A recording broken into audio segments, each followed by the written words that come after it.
ನಮಸ್ಕಾರ. ಮೆಗಾ ಸುದ್ದಿ ವಿಶೇಷ ಕಾರ್ಯಕ್ರಮಕ್ಕೆ ಸ್ವಾಗತ. ನಾನು ಹೇಮಕುಮಾರ್. ಪ್ರೀತಿ ಪ್ರೇಮದ ಅಮಲಿನಲ್ಲಿ ಯುವಕರು ಜೈಲು ಪಾಲಾಗಿದ್ದಾರೆ. ವರ್ಷದಿಂದ ವರ್ಷಕ್ಕೆ ಪೋಕ್ಸೋ ಪ್ರಕರಣಗಳ ಸಂಖ್ಯೆ ಜಾಸ್ತಿ ಆಗ್ತಾನೆ ಇದೆ. ಇದರ ಬಗ್ಗೆ ಜಾಗೃತಿ ಮೂಡಿಸಲಾಗ್ತಾ ಇದ್ರೂ ಕೂಡ ಪ್ರಕರಣಗಳ ಸಂಖ್ಯೆ ಕಡಿಮೆ ಆಗ್ತಾ ಇಲ್ಲ. ಹಾಗಾದರೆ ಈ ಪೋಕ್ಸೋ ಪ್ರಕರಣ ಯಾವ ರೀತಿಯಾಗಿರುತ್ತೆ, ಶಿಕ್ಷೆಯ ಪ್ರಮಾಣ ಹೇಗಿರುತ್ತೆ, ಕಾನೂನು ಏನು ಹೇಳುತ್ತೆ, ಜೊತೆಗೆ ಪ್ರಮುಖವಾಗಿ ಈ ಪ್ರಕರಣದಲ್ಲಿ ಈ ಯುವಕ ಯುವತಿಯರು ಏನು ಬಲಿಯಾಗ್ತಿದಾರಲ್ಲ ಈ ಒಂದು ಪ್ರೀತಿ ಪ್ರೇಮದಲ್ಲಿ, ಸೊ ಪೋಷಕರ ಪಾತ್ರ ಯಾವ ರೀತಿಯಾಗಿ ಇರುತ್ತೆ, ಯಾಕೆ ಇಂಥ ಕೇಸ್ಗಳು ಜಾಸ್ತಿ ಆಗುತ್ತೆ, ಎಲ್ಲದರ ಬಗ್ಗೆ ಚರ್ಚೆ ಮಾಡ್ತೀವಿ. ಇದೆ ಇವತ್ತಿನ ವಿಶೇಷ ಪ್ರೀತಿ ಪ್ರೇಮ ಪೋಕ್ಸೋ.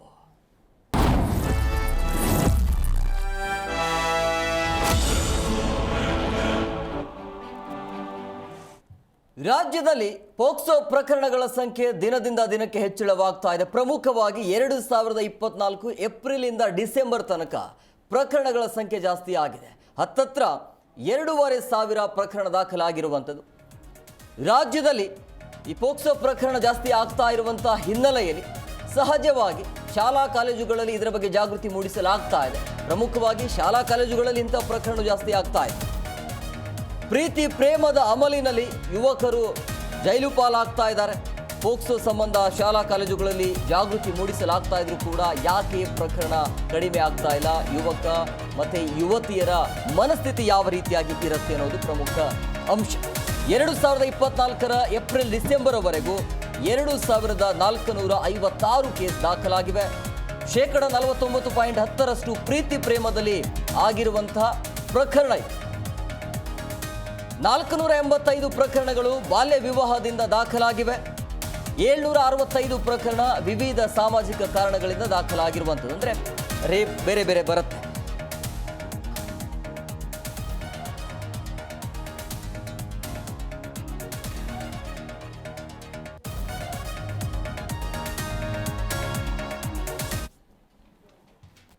ಇನ್ನು ಪ್ರಮುಖವಾಗಿ 2024 ಏಪ್ರಿಲಿಂದ ಡಿಸೆಂಬರ್ ತನಕ ಯಾವ ಜಿಲ್ಲೆಯಲ್ಲಿ ಎಷ್ಟೆಷ್ಟು ಪ್ರಕರಣ ದಾಖಲಾಗಿದೆ ಅನ್ನೋದನ್ನು ಕೂಡ ಕ್ವಿಕ್ ಆಗಿ ನೋಡ್ತಾ ಹೋಗೋಣ. ಯಾವ ಜಿಲ್ಲೆಯಲ್ಲಿ ಅತಿ ಹೆಚ್ಚು ಪ್ರಕರಣ ದಾಖಲಾಗಿದೆ ಅನ್ನೋದರ ಬಗ್ಗೆ. ಪ್ರಮುಖವಾಗಿ ಶಿವಮೊಗ್ಗದಲ್ಲಿ 116 ಪ್ರಕರಣ ದಾಖಲಾಗಿವೆ. ಹಾಸನದಲ್ಲಿ 125, ಮಂಡ್ಯ 124, ಮೈಸೂರು 122, ಚಿಕ್ಕಬಳ್ಳಾಪುರದಲ್ಲಿ 115 ಪ್ರಕರಣ ದಾಖಲಾಗಿವೆ. ಚಿಕ್ಕಮಗಳೂರಲ್ಲಿ 112 ಪ್ರಕರಣ. ಇನ್ನು ಬೆಳಗಾವಿಯಲ್ಲಿ 103 ಪ್ರಕರಣ ದಾಖಲಾಗಿವೆ. ಇದು 2024 ಡಿಸೆಂಬರಿಂದ ಏಪ್ರಿಲಿಂದ ಡಿಸೆಂಬರ್ ತನಕ ಆಗಿರುವಂಥ ಪ್ರಕರಣಗಳ ಸಂಖ್ಯೆ. ಸೊ ಈ ಪ್ರಕರಣಗಳ ಸಂಖ್ಯೆಯನ್ನು ನೋಡ್ತಾ ಈಗ ಕೇಸ್ಗಳ ಸಂಖ್ಯೆ ಆಗಿದೆ, ಎಷ್ಟು ಕೇಸ್ ಶಿಕ್ಷೆ ಆಗಿದೆ, ಎಷ್ಟು ಕೇಸ್ ಖುಲಾಸೆ ಆಗಿದೆ ಅನ್ನೋದು ಪ್ರಮುಖ ಅಂಶ ಇರುತ್ತೆ. ಈ ಬಗ್ಗೆ ಮಾತನಾಡೋದಕ್ಕೆ ಅತಿಥಿ ಅವರು ಕೂಡ ಜಾಯ್ನ್ ಆಗಿದ್ದಾರೆ. ನಾನು ಅವ್ರನ್ನ ಕಾರ್ಯಕ್ರಮಕ್ಕೆ ವೆಲ್ಕಮ್ ಮಾಡ್ತೀನಿ. ಮೊದಲನೇದಾಗಿ ಹೈಕೋರ್ಟ್ ವಕೀಲರಾಗಿರುವಂಥ ಮಂಜುಳಾ ಮುನವಳ್ಳಿ ಅವರು, ಮೇಡಮ್ ಕಾರ್ಯಕ್ರಮಕ್ಕೆ ಆತ್ಮೀಯವಾದಂಥ ಸ್ವಾಗತ. Thank you. ಹಾಗೆಯೇ ಮನಃಶಾಸ್ತ್ರಜ್ಞರಾಗಿರುವಂಥ ಡಾಕ್ಟರ್ ಶಿವಾನಂದ ನಾಯಕ್ ಅವರು, ಸರ್ ಕಾರ್ಯಕ್ರಮಕ್ಕೆ ಆತ್ಮೀಯವಾದಂಥ ಸ್ವಾಗತ. ನಮಸ್ಕಾರ ವೀಕ್ಷಕ. Yes sir. ಮಂಜುಳಾ ಮೇಡಮ್, ನಾವು ನಿಮ್ಮ ಹತ್ರನೇ ಬರ್ತೀನಿ. ಪ್ರಮುಖವಾಗಿ ಇತ್ತೀಚೆಗೆ ಈ ಪ್ರಕರಣಗಳ ಸಂಖ್ಯೆ, ಅಂದರೆ ಈ ಪೋಕ್ಸೋ ಪ್ರಕರಣದ ಬಗ್ಗೆ ಜಾಗೃತಿ ಮೂಡಿಸಲಾಗ್ತಾ ಇದ್ರೂ ಕೂಡ ಪ್ರಕರಣಗಳ ಸಂಖ್ಯೆ ಅಂತೂ ಜಾಸ್ತಿ ಆಗ್ತಾನೆ ಇದೆ, ಕಡಿಮೆ ಅಂತೂ ಆಗ್ತಾ ಇಲ್ಲ. ಏನು ಪೋಕ್ಸೋ ಪ್ರಕರಣ ಅಂತಂದ್ರೆ ಏನು, ಶಿಕ್ಷೆ ಪ್ರಮಾಣ ಹೇಗಿರುತ್ತೆ, ಕಾನೂನು ಏನು ಹೇಳುತ್ತೆ? ಸರ್, ಕಾನೂನು ತುಂಬ ಕಠಿಣವಾಗಿದೆ. ಪೋಕ್ಸೋ ಅಂತಂದರೆ 18 ವರ್ಷದ ಒಳಗಡೆ ಇರ್ತಕ್ಕಂಥ ಇದು ಜನರಲ್ ನ್ಯೂಟ್ರಲ್ ಕಾನೂನು ಸರ್. ಅಂದರೆ ಇಲ್ಲಿ ಹುಡುಗ ಹುಡುಗಿ ಅಂತ ಬೈಫರ್ಕೇಷನ್ ಮಾಡೋದಿಲ್ಲ. ಇಬ್ಬರ ಮೇಲೆ ಯಾವುದೇ ರೀತಿಯ ಲೈಂಗಿಕ ಹಲ್ಲೆಗಳು ಮತ್ತು ಏನು ಲೈಂಗಿಕ ಅಪರಾಧಗಳು ಎಸಗಲ್ಪಟ್ಟಿದ್ರೆ ಅಂಥವರು ಈ ಕಾಯ್ದೆ ಅಡಿಯಲ್ಲಿ ಶಿಕ್ಷೆಯನ್ನು ಅನುಭವಿಸ್ತಾರೆ ಅಂತ ಹೇಳ್ಬೋದು. ಸೊ ಇದು 2012 ಜಾರಿಗೆ ಬಂತು. The protection of children from sexual offences ಅಂತ. ಇದು ಸ್ಪೆಷಲ್ ಆ್ಯಕ್ಟು. ವಾಟ್ ಎವರ್ ನಾವು ಕಾನ್ಸ್ಟಿಟ್ಯೂಷನ್ ಆರ್ಟಿಕಲ್ 14 ಕೆಳಗಡೆ, ಆರ್ಟಿಕಲ್ 14 ಆ್ಯಂಡ್ 15 ಕೆಳಗೆ ಮಹಿಳೆ ಮತ್ತು ಮಕ್ಕಳಿಗೆ ಯಾರು ನೊಂದಿರ್ತಾರಲ್ಲ ಅಂಥವ್ರಿಗೆ ಈ ಥರ ಸ್ಪೆಷಲ್ ಆ್ಯಕ್ಟ್ಸ್ಗಳನ್ನ ರೂಪಿಸಲಾಗ್ತದೆ. ಅದರಲ್ಲಿ ಇದು ಕೂಡ ಪ್ರಮುಖವಾದ ಆ್ಯಕ್ಟ್ ಅಂತ ಹೇಳ್ಬೋದು. ಇಲ್ಲಿ ಹೇಗೆ ಆಗ್ತಿದೆ ಅಂದರೆ ಸರ್, ಪ್ರಸ್ತುತ ದಿನಗಳಲ್ಲಿ ಪ್ರಕರಣಗಳೇನು ಹೆಚ್ಚಾಗ್ತಾ ಇದೆ, ಖುಲಾಸೆ ಪ್ರಮಾಣವೂ ಕೂಡ ಅಷ್ಟೇ ಇದೆ. ಸೊ ಕಾರಣ ಏನಂತಂದರೆ, ಈಗ ನಾವು ಇತ್ತೀಚಿನ ವರದಿಗಳನ್ನ ನೋಡೋದಾದರೆ ಅದು ಪ್ರೇಮ ಪ್ರಣಯಕ್ಕೆ ಸಂಬಂಧಪಟ್ಟಿರ್ತಕ್ಕಂತಹ ಒಂದು ಕ್ಯಾಟಗರಿಯಾಗಿ ರೂಪಿತಗೊಂಡಿದೆ ಈಗ ಪ್ರಕರಣಗಳಲ್ಲಿ. ಒಂದು ಸೀರಿಯಸ್ ಅಫೆನ್ಸಸ್ಗಳಾದರೆ ಒಂದು ಈ ಥರ ಅಫೆನ್ಸಸ್ಗಳಾಗ್ತವೆ. ಏನು ಇಬ್ಬರ ಮೈಮನ ತಳಿದೆ ಒಂದಾಗಿರ್ತಾರೆ ಅಂತಹ ಒಪ್ಪಿತ ಮಿಲನ ಕ್ರಿಯೆಯಲ್ಲಿ ಆಗಿದ್ರೂ ಕೂಡ ಸೊ ಅವರು ಈ ಆ್ಯಕ್ಟ್ ಕೆಳಗಡೆ ಬರ್ತಾರೆ. ಇಲ್ಲಿ ತುಂಬ ಕಾಂಟ್ರಡಿಕ್ಷನ್ಸ್ಗಳಿದೆ. 18 ವರ್ಷದ ಒಳಗಡೆ ಇರ್ತಕ್ಕಂಥ ಹುಡುಗ, 18 ವರ್ಷದ ಒಳಗಡೆ ಇರ್ತಕ್ಕಂಥ ಹುಡುಗಿ ಇಬ್ಬರೂ ಕೂಡ ಯಾವುದು ಈ ಥರ ಅಫೆನ್ಸಸ್ಗಳಲ್ಲಿ ಒಳಗಾಗಿದ್ದರೆ ಹುಡುಗ ರಿಮೈಂಡ್ ಹೋಮಿಗೆ ಹೋಗ್ತಾನೆ. ನಾವೇನು ಹೇಳ್ತೀರಿ, ಕಾನೂನಿನ ಸಂಘರ್ಷ ಒಳಗಡೆ ಆಗಿರ್ತಕ್ಕಂಥ ಹುಡುಗ ರಿಮೈಂಡ್ ಹೋಮ್ ಹೋಗ್ತಾನೆ, ಹುಡುಗಿ ಇಲ್ಲಿ ಸಂತ್ರಸ್ತೆಯಾಗಿ ಬದಲಾಗ್ತಾಳೆ. ಸೊ ಈ ಥರ ಪ್ರಕರಣಗಳನ್ನೆಲ್ಲ ನೋಡಿದಾಗ ಸರ್, ನಿಜವಾಗ್ಲೂ ಕೂಡ ತುಂಬ ಕಠಿಣವಾದಂಥ ಕಾನೂನು ಜಾರಿಯಲ್ಲಿರೋದ್ರಿಂದ ನಾವು ಬಾಲ್ಯ ವಿವಾಹ ನಿಯಂತ್ರಣ ಕಾಯ್ದೆನ ಇಲ್ಲಿ ಕನೆಕ್ಟ್ ಮಾಡ್ಬೋದು. ಸೊ ಅಂಥ ಕಾಯ್ದೆ ಸುಮಾರು ವರ್ಷ ಜಾರಿಗೆ ಬಂದರೂ ಕೂಡ ಬಾಲ್ಯ ವಿವಾಹ ಕಂಟ್ರೋಲ್ ಆಗಿರಲಿಲ್ಲ. ಆದರೆ ಈ ಒಂದು ಕಾಯ್ದೆಯಿಂದ ಆ ಇಡೀ ಪಿಡುಗು ಕಂಟ್ರೋಲ್ ಆಗಿದೆ ಅಂತ ಹೇಳ್ಬೋದು. ಒಂದು ಊರಲ್ಲಿ ನಾವು ಎಕ್ಸಾಂಪಲಾಗಿ ತಗೊಂಡ್ರೆ, ಒಂದು ಚೈಲ್ಡ್ ಮ್ಯಾರೇಜ್ ಮಾಡ್ತಾರೆ, ಅವರು ನೆಕ್ಸ್ಟು ಪ್ರೆಗ್ನೆನ್ಸಿ ಕನ್ಫರ್ಮ್ ಆದಮೇಲೆ ಸರ್ಕಾರಿ ಆಸ್ಪತ್ರೆಗೆ ದಾಖಲಾಗೋದಕ್ಕೆ ಹೋದಾಗ ಇಡೀ ಪೋಷಕರು, ಮದುವೆ ಆಗಿರ್ತಕ್ಕಂಥ ಗಂಡನ ಮನೆಯವರು ಎಲ್ಲರೂ ಕೂಡ ಆರೋಪಿಗಳಾಗಿ ಬದಲಾಗ್ತಾರೆ. ಒಂದೇನಾದರೂ ಆ ಊರಲ್ಲಿ ಅಂಥ ಪ್ರಕರಣಗಳು ನಡೀತು ಅಂತಂದರೆ ಇಡೀ ಊರಲ್ಲಿ ಯಾವುದೇ ಪ್ರಕರಣಗಳು ನೆಕ್ಸ್ಟ್ ಬಾಲ್ಯ ವಿವಾಹಗಳು 18 ಆಗಲಿ ಅಂತ ಕಾಯ್ತಾರೆ. ಸೊ ಅಂಥ ವಿಶೇಷವಾದ ಕಾನೂನಿದು. ಅದರ ಮುಂದುವರೆದ ಭಾಗವಾಗಿ ಈಗ ನಾವು ಇದೇ ರೀತಿ ಪ್ರಕರಣಗಳನ್ನ ಜಾಸ್ತಿ ನಡೆಸೋದ್ರಿಂದ ಸುಮಾರು ಅಪರಾಧಿಗಳೇನಿದಾರಲ್ಲ ಅವರೆಲ್ಲರೂ ಕೂಡ ತುಂಬ ಬಡ ಮಧ್ಯಮ ವರ್ಗದವರು, ಗೌಂಡಿಗಳು, ಏನು ಕಾರ್ಖಾನೆ ಕಟ್ಟಡ ಕಾರ್ಮಿಕರು, ಬೇರೆ ಊರಿಂದ ದುಡಿಯೋಕ್ಕೆ ಬಂದಿರೋರು, ಈ ಥರ. ಸೊ ಇವ್ರಿಗೆ ಯಾಕೆ ಅರಿವಿಲ್ಲ ಅನ್ನೋದು ಕೂಡ ಒಂದು ನಮ್ಮೆಲ್ಲರ ಮುಂದೆ ಇರ್ತಕ್ಕಂಥ ಪ್ರಶ್ನೆ. ಎಸ್ ಶಿವಾನಂದ್ ಸರ್, ಈಗ ಈ ಪ್ರಕರಣಗಳು ಪ್ರಮುಖವಾಗಿ ಶಾಲಾ ಕಾಲೇಜುಗಳಲ್ಲಿ ಕಂಡು ಬರ್ತಾ ಇರುವಂಥದ್ದು, ಹೆಚ್ಚಾಗಿ ಹೈಸ್ಕೂಲಲ್ಲಿ ಈ ಪ್ರಕರಣ ಜಾಸ್ತಿ ಆಗ್ತಾ ಇದೆ. ಅಂದರೆ ಅವರ ಮನಸ್ಥಿತಿ ಹೇಗಿರುತ್ತೆ ಅಂತೇಳಿ ಆ ಮೂಮೆಂಟಲ್ಲಿ, ಅಂದರೆ ಕಲಿಯುವಂಥ ಸಮಯದಲ್ಲಿ ಈ ಯುವಕ ಮತ್ತು ಯುವತಿಯರ ಮನಸ್ಥಿತಿ ಹೇಗಿರುತ್ತೆ ಅಂತ ನೋಡಿ. ಅದೇನು ಹೇಳ್ತಾರಲ್ವ, ವಯಸ್ಸು ಯಾರಕ್ಕೊಂದು ಅಂತ ಹೇಳಿ. ಪ್ರಕೃತಿ ತನ್ನ ಕೆಲಸ ಮಾಡ್ತಾ ಇರುತ್ತೆ. ಒಬ್ಬ ಮನುಷ್ಯ, ಅದು ಗಂಡಾಗಿರ್ಲಿ ಹೆಣ್ಣಾಗಿರ್ಲಿ, ಒಂದು ವಯಸ್ಸಿಗೆ ಬಂದಾಗ ಪ್ರೌಢಾವಸ್ಥೆ ತಾನಾಗಿ ಉಂಟಾಗತ್ತೆ. ಆ ಪ್ರಕಾರ ದೇಹದಲ್ಲಿ ಮಾನಸಿಕವಾಗಿ, ಭಾವನಾತ್ಮಕವಾಗಿ ಏನೇನು ಬದಲಾವಣೆಗಳಾಗಬೇಕು ಪ್ರಕೃತಿ ಅದನ್ನು ಮಾಡೇ ತೀರುತ್ತೆ. ಸೊ ನಾವಿಲ್ಲಿ ಕಾನೂನು ಅಂತ ಮಾಡಿದಾಗ ಕಾನೂನು ಒಂದು ಸ್ಪೆಸಿಫಿಕ್ ಉದ್ದೇಶ ಇಟ್ಕೊಂಡು ಮಾಡಿರ್ತಾರೆ, ಅದಕ್ಕೊಂದು ಕಾರಣ ಇರುತ್ತೆ, ಮತ್ತು ಅದನ್ನ ತಿಳ್ಕೊಳ್ಳುವಂಥದ್ದು ಪ್ರಜೆಗಳಾದಂಥ ನಮ್ಮ ಜವಾಬ್ದಾರಿ. ಆದ್ರೆ ದೈಹಿಕ ಸೆಳೆತ ಅನ್ನೋದೇನಿದೆ, ಇದಕ್ಕೆ ಕಾನೂನು ಯಾವ ರೀತಿ ಇದ್ದಂದು ಅಡ್ಡಿ ಮಾಡೋದಿಲ್ಲ. ಎರಡನೇದಾಗಿ ಕಾನೂನಿನ ವಿಚಾರ ಅಂತ ಬಂದಾಗ ನಮ್ಮಲ್ಲಿ ಅವೇರ್ನೆಸ್ ತುಂಬಾ ಕಡಿಮೆ. ಯಾಕಂದ್ರೆ ಸಾಕಷ್ಟು ಕೇಸ್ಗಳನ್ನ ನಾವು ನೋಡ್ತೀವಿ, ಇದು ಯಾವ ರೀತಿ ಒಫೆನ್ಸು, ಅಥವಾ ಫಸ್ಟ್ ಆಫ್ ಆಲ್ ಇದು ಒಫೆನ್ಸು ಅನ್ನುವಂಥದ್ದೇ ಎಷ್ಟೋ ಜನ ಮಕ್ಕಳಿಗಿರಬಹುದು ಅಥವಾ ಇತರರಿಗಿರಬಹುದು. ನಾವೇನು ಶಿಕ್ಷಣ ಪಡೆದಿರುವಂತ ವರ್ಗ ಅಂತ ಅನ್ಕೋತೀವಿ, ಎಜುಕೇಟೆಡ್ ಕ್ಲಾಸ್ ಅಂತ, ಇವರಲ್ಲೂ ಕೂಡ ಹೆಚ್ಚಿನ ವಿಚಾರಗಳಲ್ಲಿ ಕ್ಲಾರಿಟಿ ಇರೋದಿಲ್ಲ. ಮತ್ತೆ ಕಾಲೇಜ್ ಮಕ್ಕಳು ಅಥವಾ ಶಾಲಾ ಮಕ್ಕಳಲ್ಲಿ ಈ ಕೇಸ್ಗಳು ಜಾಸ್ತಿ ಆಗೋದಕ್ಕೆ ಒಂದು ಕಾರಣ ಏನು ಅಂತ ಹೇಳಿದ್ರೆ, ಇಂಥ ಒಂದು ಘಟನೆ ನಡೆದಾಗ ಹೆಚ್ಚಾಗಿ ಹೆತ್ತವರು, ಪರ್ಟಿಕ್ಯುಲರ್ ಅದರಲ್ಲೂ ಹೆಚ್ಚಾಗಿ ಹೆಣ್ಣು ಮಕ್ಕಳ ಪೋಷಕರು ಈ ಕಾನೂನಿನ ಮೊರೆ ಹೋಗುವ ಸಾಧ್ಯತೆ ಹೆಚ್ಚಾಗುತ್ತೆ.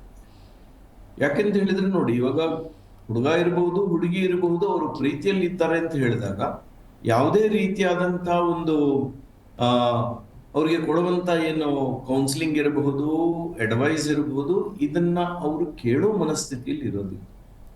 ಯಾಕೆಂದ್ರೆ ಆ ಕಾಮದ ಸೆಳೆತ ಆ ರೀತಿ ಇರುತ್ತೆ. ನಮ್ಮಲ್ಲಿ ಇದೇ ಮಾತು ಬರುತ್ತೆ, ಸಂಸ್ಕೃತದಲ್ಲಿ ಹೇಳ್ತಾರೆ, ಕಾಮಾತುರಾಣಂ ನ ಭಯಂ ನ ಲಜ್ಜಾ ಅಂತ. ಸೊ ಕಾನೂನು ಇರಬಹುದು ಅಥವಾ ಸಮಾಜ ಇರಬಹುದು, ಇದರ ಭಯ ಕೂಡ ಇರೋದಿಲ್ಲ ಎಷ್ಟೋ ಕಡೆ.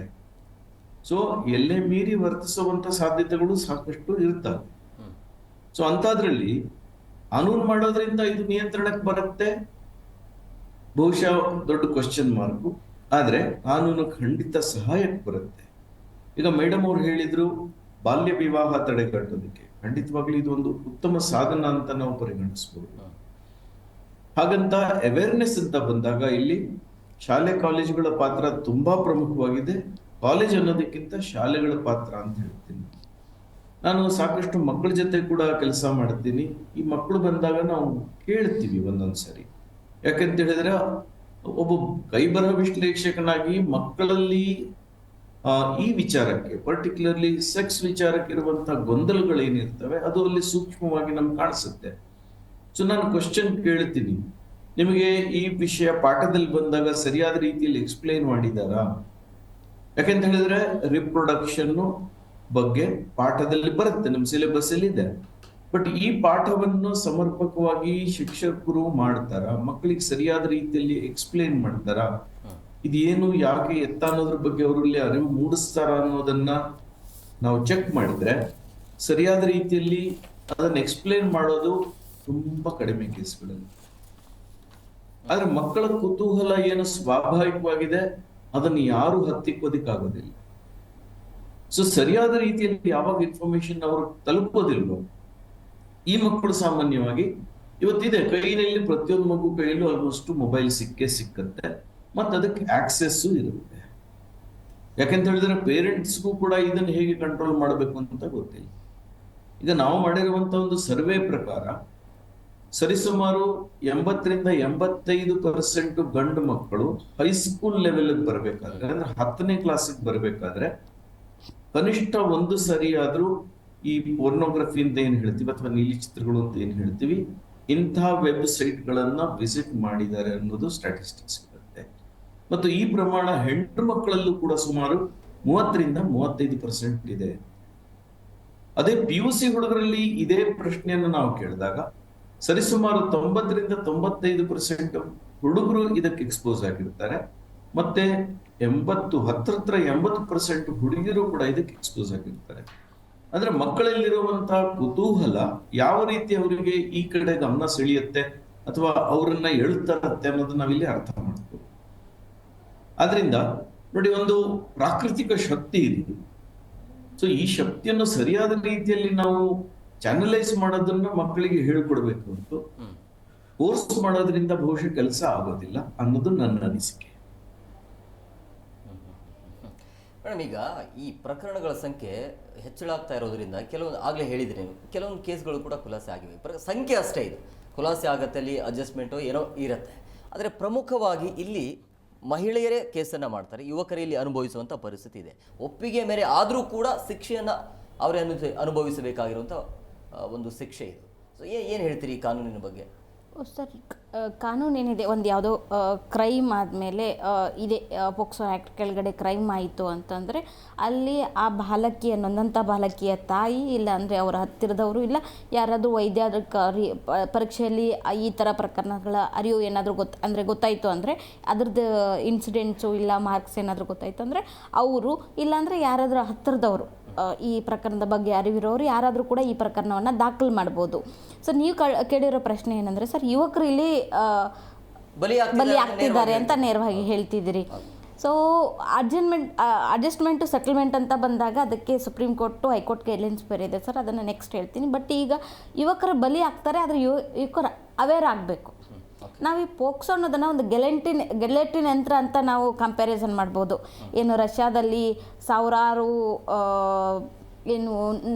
ಸಾವಿರಾರು ಜನರ ಒಂದು ಮಾರಣ ಹೋಮ ಮಾಡಿರ್ತಕ್ಕಂಥ ಒಂದು ಗೆಲೆಟಿನ್ ಯಂತ್ರ ಇದೆಯಲ್ಲ, ಆ ಥರನೇ ಈ ಪೋಕ್ಸೋ ಆ್ಯಕ್ಟು ರೋಲ್ ಪ್ಲೇ ಮಾಡುತ್ತೆ. ಯಾಕಂದರೆ ಇಲ್ಲಿ ಒಂದ್ಸಲ ಈ ಪ್ರಕರಣದಲ್ಲಿ ಏನಾದರೂ ಸಿಕ್ಕಾಕೊಂಡ್ರೆ ಸುಮಾರು ಮಿನಿಮಮ್ ಏನಿಲ್ಲ 2-3 ತಿಂಗಳು ಬೇಲ್ ಆಗೋದಿಲ್ಲ ಸರ್. ಚಾರ್ಜ್ ಶೀಟ್ ಆಗೋ ತನಕಂದ್ರೂ ಬೇಲ್ ಆಗೋದಿಲ್ಲ. ಚಾರ್ಜ್ ಶೀಟ್ ಆದರೂ ಕೂಡ ಇನ್ ಕೇಸ್ ಯಾರಾದರೂ ಆ ಬಾಲಕಿ ಮನೆಯವ್ರು ಏನಾದರೂ ಅಬ್ಜೆಕ್ಟ್ ಮಾಡಿದ್ರಂದ್ರೂ ಬೇಲ್ ತುಂಬ ಕಷ್ಟನೇ, ತುಂಬ ಮೆರಿಟ್ ಮೇಲೆ ಹೋದ್ರೂ ಕೂಡ. ಸೊ ಅದಾದಮೇಲೂ ಕೂಡ ಎವಿಡೆನ್ಸ್ ಟ್ರಯಲಲ್ಲಿ ಪ್ರಕರಣ ಕೊಟ್ಟಂಥವ್ರು ಆ ಬಾಲಕಿ ಕಡೆಯಿಂದ ಏನಾದರೂ ಕೂಡ ಈ ಥರ, ಯಾಕಂದರೆ ಎವಿಡೆನ್ಸ್ ತಕ್ಷಣ ನಾವು ಡಿನೈ ಮಾಡೋಕ್ಕಾಗೋದಿಲ್ಲ, ಅದು ಬಂದಿರುತ್ತೆ. ವಾಟ್ ಎವರ್ ಡಾಕ್ಟರ್ ಸ್ಟೇಟ್ಮೆಂಟ್ಸ್ಗೆಲ್ಲ ಬಂದಿರುತ್ತೆ ಸರ್. ಬಟ್ ಬಾಲಕಿ ಅವ್ರ ತಾಯಿ ತಂದೆ ಕಂಪ್ಲೇಂಟ್ ಕೊಟ್ಟಿರ್ತಕ್ಕಂಥ ಸಂಬಂಧಪಟ್ಟಿರ್ತಕ್ಕಂಥ ವ್ಯಕ್ತಿ ಏನಾದರೂ ಎವಿಡೆನ್ಸ್ ಬಾಕ್ಸಲ್ಲಿ ಇಲ್ಲ ನಿಜ ಇದಾಗಿರೋದು ಅಂತ ಹೇಳಿದ್ರೆ ಏನೇ ಇಲ್ಲ ಅಂದರು ಸರ್ 10 ವರ್ಷ ಮೇಲ್ಪಟ್ಟು ಶಿಕ್ಷೆ ಜೀವಾವಧಿ ತನಕ ಕೊಡ್ಬೋದು. ಇತ್ತೀಚಿನ ಪ್ರಕರಣಗಳ ಏನು ವರದಿ ಆಗಿರೋದು ನಾವೆಲ್ಲ ನೋಡಿಬಿಟ್ರೆ 10 ವರ್ಷದ ಮೇಲ್ಪಟ್ಟಿದೆ. 10 ವರ್ಷದೊಳಗಡೆ ಯಾವುದು ಕಡಿಮೆ ಶಿಕ್ಷೆ ಇಲ್ಲ. ಆ ಥರ ಬಲಿ ಆಗಬಾರ್ದು ಅಂದರೆ ಎಚ್ಚೆತ್ಕೊಳ್ಬೇಕು. ಈ ಥರ ಯಾವುದಾದ್ರೂ 18 ವರ್ಷದ ಒಳಗಡೆ ಇರ್ತಕ್ಕಂಥ ಹುಡುಗಿಯ ಜೊತೆ ಅವ್ರು ಏನಾದರೂ ಸಹವಾಸ ಪ್ರೀತಿ ಪ್ರೇಮ ಅಂತ ಮಾಡೋದಾದರೆ ಆ ಥರ ಮಾಡಲೇಬಾರ್ದು. ಒಂದು ಮಾಡಿದ್ರೆ ಇವನ್ ನಾವೀಗ ಮುಂದುವರೆದವಾಗಿ ಪ್ರಣಯ ಈ ಥರ ಒಪ್ಪಿತ ಮಿಲನ ಕ್ರಿಯೆ ಅದಕ್ಕೆ ಆಗೋದಕ್ಕಿಂತ ಮೊದಲು ಕೂಡ ಒಂದು ಹುಡುಗಿಯನ್ನು ಕೇವಲ ಮುಟ್ಟಿದ್ರೂ ಕೂಡ ಅಫೆನ್ಸು ಈ ಆ್ಯಕ್ಟ್ ಕೆಳಗಡೆ. ಅವಾಚ್ಯವಾಗಿ ಮಾತಾಡ್ಸಿದ್ರು ಕೂಡ ಈ ಅಫೆನ್ಸ್, ಈ ಆ್ಯಕ್ಟ್ ಕೆಳಗಡೆ ಅಫೆನ್ಸು. ಹಾಗಾಗಿ ತುಂಬ ಅರಿವಿರಬೇಕಾಗಿರೋದು ಇಲ್ಲಿ ಯುವಕರಿಗೆ. ಅವರೇ ಜಾಸ್ತಿ ತುಂಬ ಸಿಕ್ಕಾಕೊಂಡು ಒಂದು ಪ್ರಕರಣದಲ್ಲಿ ಒದ್ದಾಡೋದು. ಅದಲ್ಲದೆ ಇದನ್ನೇ ಕೂಡ ಅಡ್ವಾಂಟೇಜ್ ಆಗಿ ಕೆಲವೊಂದು ಪೇರೆಂಟ್ಸ್ಗಳು ಕೂಡ ತಗೊಳ್ತಿದ್ದಾರೆ ಅಂತಲೇ ಹೇಳ್ಬೋದು ಸರ್. ಹೇಗಾಗಿದೆ ಅಂದರೆ ಇದು ತುಂಬ ಬ್ಯಾಲೆನ್ಸಿಂಗ್ ಆಗಿ ಹೋಗ್ತಾ ಇದೆ. ನಿಜವಾದ ಪ್ರಕರಣಗಳು ಕೂಡ ನಡೀತಾರೆ. ದುಡ್ಡಿಗೆ ಡಿಮ್ಯಾಂಡ್ ಮಾಡ್ತಾರೆ, ಕೊಡ್ಲಿಲ್ಲ ಅಂದ್ರೆ ಪೋಕ್ಸೋ ಕೇಸ್ ಹಾಕ್ತಾರೆ. ಇದು ಸತ್ಯ ಸರ್. ಆದರೆ ಅದ್ರ ಮುಂದುವರೆದ ಭಾಗವಾಗಿದ್ರೆ ನಿಜವಾಗ್ಲೂ ಅನ್ಯಾಯಕ್ಕೊಳಗಾದಂಥ ಹೆಣ್ಮಕ್ಳನ್ನು ನಾವೆಲ್ಲ ನೋಡ್ತೀವಿ. 60-65 ವರ್ಷದ ಒಬ್ಬ ತಾತ ಕೇವಲ 2-3 ವರ್ಷದ ಹುಡುಗಿಯ ಮೇಲೆ ಸೆಕ್ಷುವಲ್ ಅಫೆನ್ಸಸ್ ಆಗಿರ್ತಕ್ಕಂಥ ಪ್ರಕರಣಗಳು ನಮ್ಮ ಕಣ್ಮುಂದೆ ನಡೀತಾ ಇದ್ದಾವೆ. ಅದರಿಂದ ಆಚೆಗಳು ಕೂಡ ಇದನ್ನು ನೋಡೋದಾದರೆ ಇದು ಕೂಡ ನಡೀತಿದೆ. ಆದರೆ ಕಾನೂನು ವ್ಯವಸ್ಥೆ ಹೇಗಿದೆ ಅಂದರೆ ಸರ್, ಒಂದು 2 ತಿಂಗಳ ಹಿಂದೆ ಸರ್ವೋಚ್ಚ ನ್ಯಾಯಾಲಯ ಒಂದು ಜಜ್ಮೆಂಟ್ನ ಪಾಸ್ ಮಾಡಿ ತೀರ್ಪನ್ನು ಹೊರಡಿಸ್ತು. ಅದರಲ್ಲಿ ಏನು ಹೇಳಿದ್ದಾರೆ ಅಂತಂದರೆ, ನಾವು ಮೊದಲನೇದಾಗಿ ಇಬ್ಬರು ಮದುವೆ ಆಗ್ತಾರಂತಂದರೆ ಸೆಟಲ್ಮೆಂಟ್ ಮಾಡಿ ಮದುವೆನೂ ಮಾಡಿಸ್ಬಿಡ್ತಿದ್ರು. ಆದರೆ ಏನು ರಿಜಿಸ್ಟ್ರೇಷನ್ ಸರ್ಟಿಫಿಕೇಟ್ 18 ಇಯರ್ಸ್ ಆಗಿತ್ತು ಅಂದರೆ ರಿಜಿಸ್ಟ್ರೇಷನ್ ಸರ್ಟಿಫಿಕೇಟ್ ತಂದುಬಿಟ್ಟು ಕೋರ್ಟಿಗೆ ಹಾಜರು ಮಾಡಿದ್ರೆ ಆ FIRನ ರದ್ದು ಮಾಡ್ತಿದ್ರು.